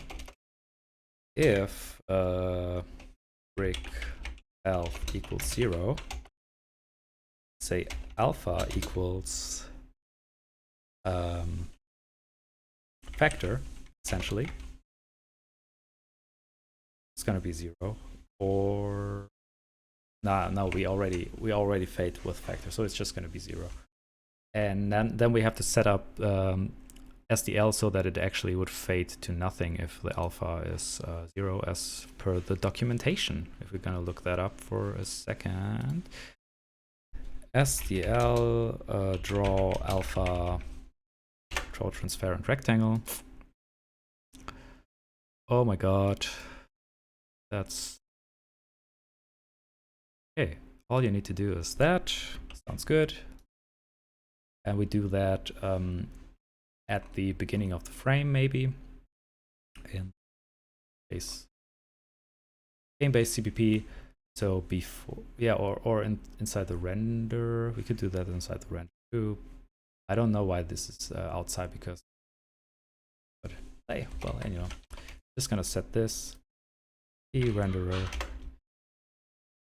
load mode blend. Maybe that does the trick. Oh, cool. Okay, it doesn't really work well. It should be fading to less alpha, not more alpha. I guess because I inverted that. Yeah, Dal, that was the fashion of the time. Come on, man. Those people brought you the amazing graphics you have today. Without them, where would we be? Okay. Let's do this instead. Cool. Maybe we also don't draw the frame if it's already gone. Maybe that's interesting. Maybe only if we have live draw the frame.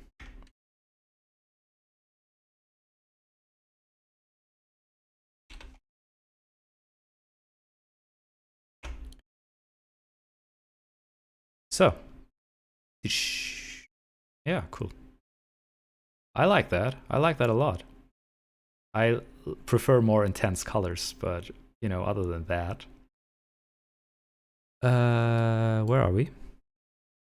Oh yeah, we have hit asserts here. So we hit a brick twice that already had no health. That's what it's saying. Come on, let me continue. Plus plus. So why would that be the case? Okay, because the hit brick index would also be changed. Every time we delete something, the hit brick index would refer to something different. But it's easy to fix. So let's see.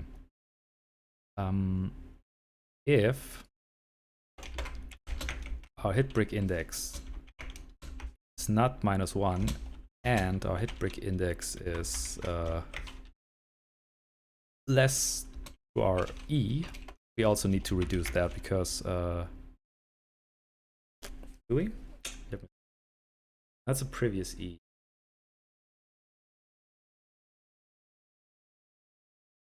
I want neon rave colors, yes. Please don't do them. Oh my god. I mean, I don't know. It doesn't really make much of a difference, but it's a calm game. I'm just thinking through this. So the health is 0. The hit animation time is 0. The health is 0. We continue here. Do not want to but why would the eventually, if that brick never gonna die, is it? Brick index is always gonna be smaller than our eye, so how would that affect this? Unless that makes no sense. Can only collide with something that is less our eye. I'm just gonna verify this very quickly.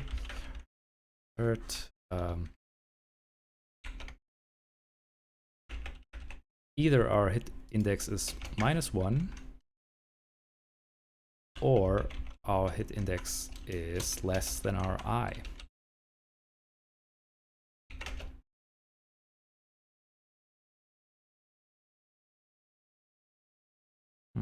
So weird.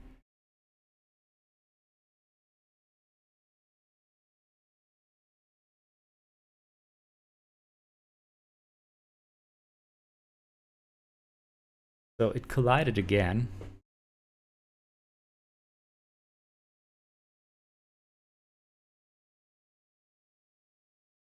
Okay, I guess the actual check is not this, but regardless, if we have no health, we have to skip anyway, because we don't want to collide with stuff that has no health. Yeah, that makes sense. I guess that's the reason.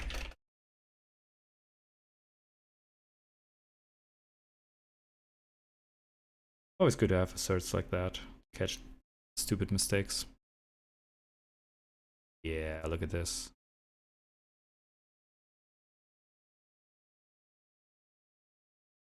Do you like this fade out?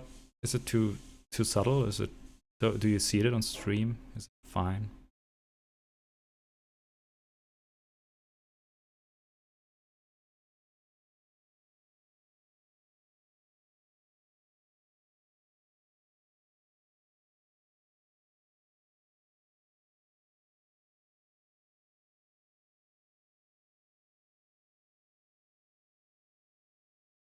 Oh my god.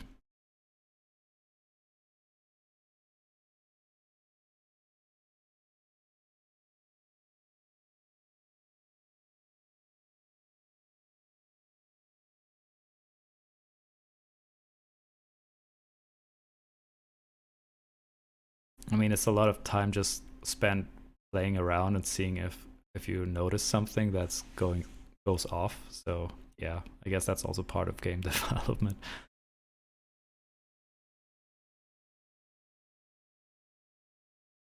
Yeah, but it's always nice to have some feedback that actually something happened, like this fade out effect a little bit.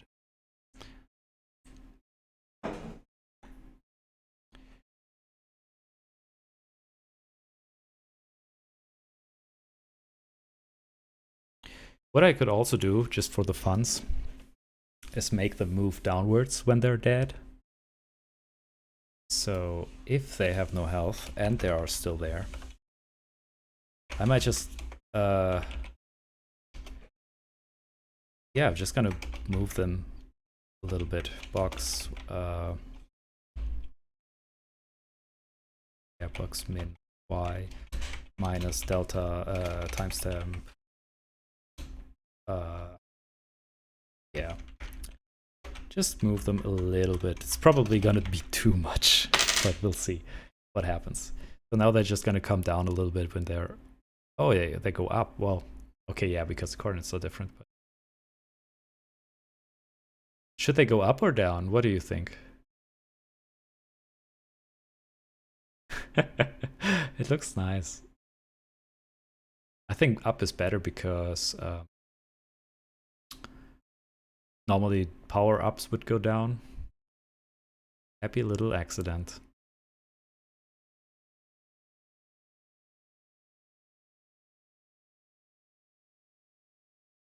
I mean, I don't even have to do it here. I could do it in the animation part. And then I can control the fade out also.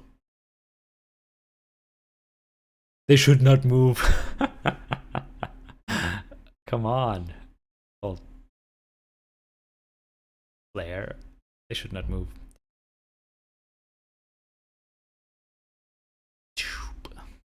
I think, I mean, I like that they move, but they just move constantly, which is not really what you want. So I would put that into the animation part. Yeah, exactly. Very slow. So if we are here and we know we have 0 health, we can actually tweak the brick position a little bit before rendering it. Like y could be, since this is always pulled, so we don't actually increment the value, we can just add stuff to it. Or yeah, just add the factor that we have times a very short amount, like maybe the brick size in itself, which I have never specified, but it's gonna be something small. So it's gonna fade into that position. This time it's gonna go down, I guess. Yeah, cool. That actually, it starts slow and then goes up. That also looks cool. It goes down and then it fades into its original position. Yeah, I mean, you could do a lot of things, but you know, yeah, it's visually more interesting. I mean, I could try the other way around, but this looks interesting that it snaps down and then fades out into the original one. But I want to do that, I should just negate the effect. Oh no, not negate. Yeah, negate not, but 1 minus it, so it goes the other way around. Animations are always fun, but you could spend a lot of time tweaking them. What do you say now?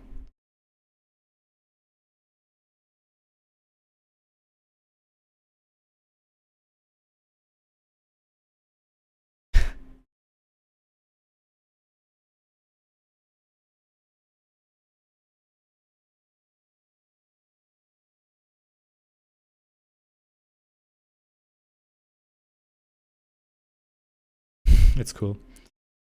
Okay, let's fix the remaining colors, like the gray. Border color is just gonna be 128, 128, 1. So, and then gonna fix the petal color also. It'll be the same for now. Now you want it up? Okay. Okay. Your wish is my command.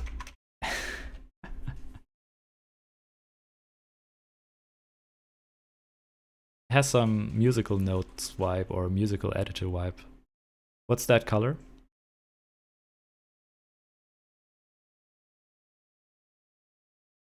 Purple. So another row on the bottom, or what? Yeah, you know what? At this point, it's a community effort, and if people care, I'm gonna give you credit. I already commented into the code, so beautiful thing about this is just I can just pop in a new value, and it will automatically add a new row because that's how I define it. Yeah, I also have to add the alpha channel. Beautiful. Just beautiful.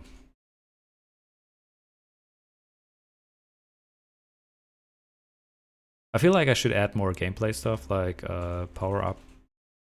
But I'm gonna take a break now, have some lunch, and go out for a walk and stuff like that. And maybe I come back, maybe I'm not. But essentially, I made Breakout in maybe 4 hours with a little bit of chit chat. Yeah, so that's cool. I think I'm gonna take a break now, and maybe I come back on later. Thanks everyone for sticking around. Hope you learned something. Maybe, I don't know. You can watch the whole video and you can see the whole process. Essentially, all that I started with this was mouse input and the ability to render a rectangle. And yeah, that's stuff. SDL basically provides that stuff for you already, but you have to set it up. Yeah. But as you can see, you don't need Vulkan to render a 2D game. So yeah. Yeah, it's a small little effect. It's cool. It's cool. We don't have proper state transitioning or stuff like that. Like when the game is over, it's over. We don't see lives. We don't see text. Maybe that would be good to add some score and stuff. I think SDL also provides functionalities for that. Who's calling people out? I'm just saying the whole Vulkan is awesome community is missing the point of making a simple game.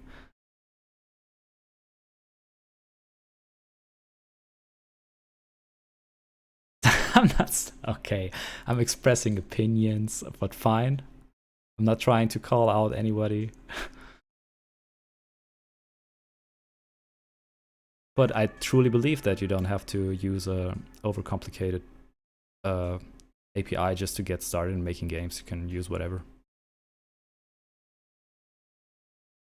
And maybe you have a better time trying it with a less sophisticated method.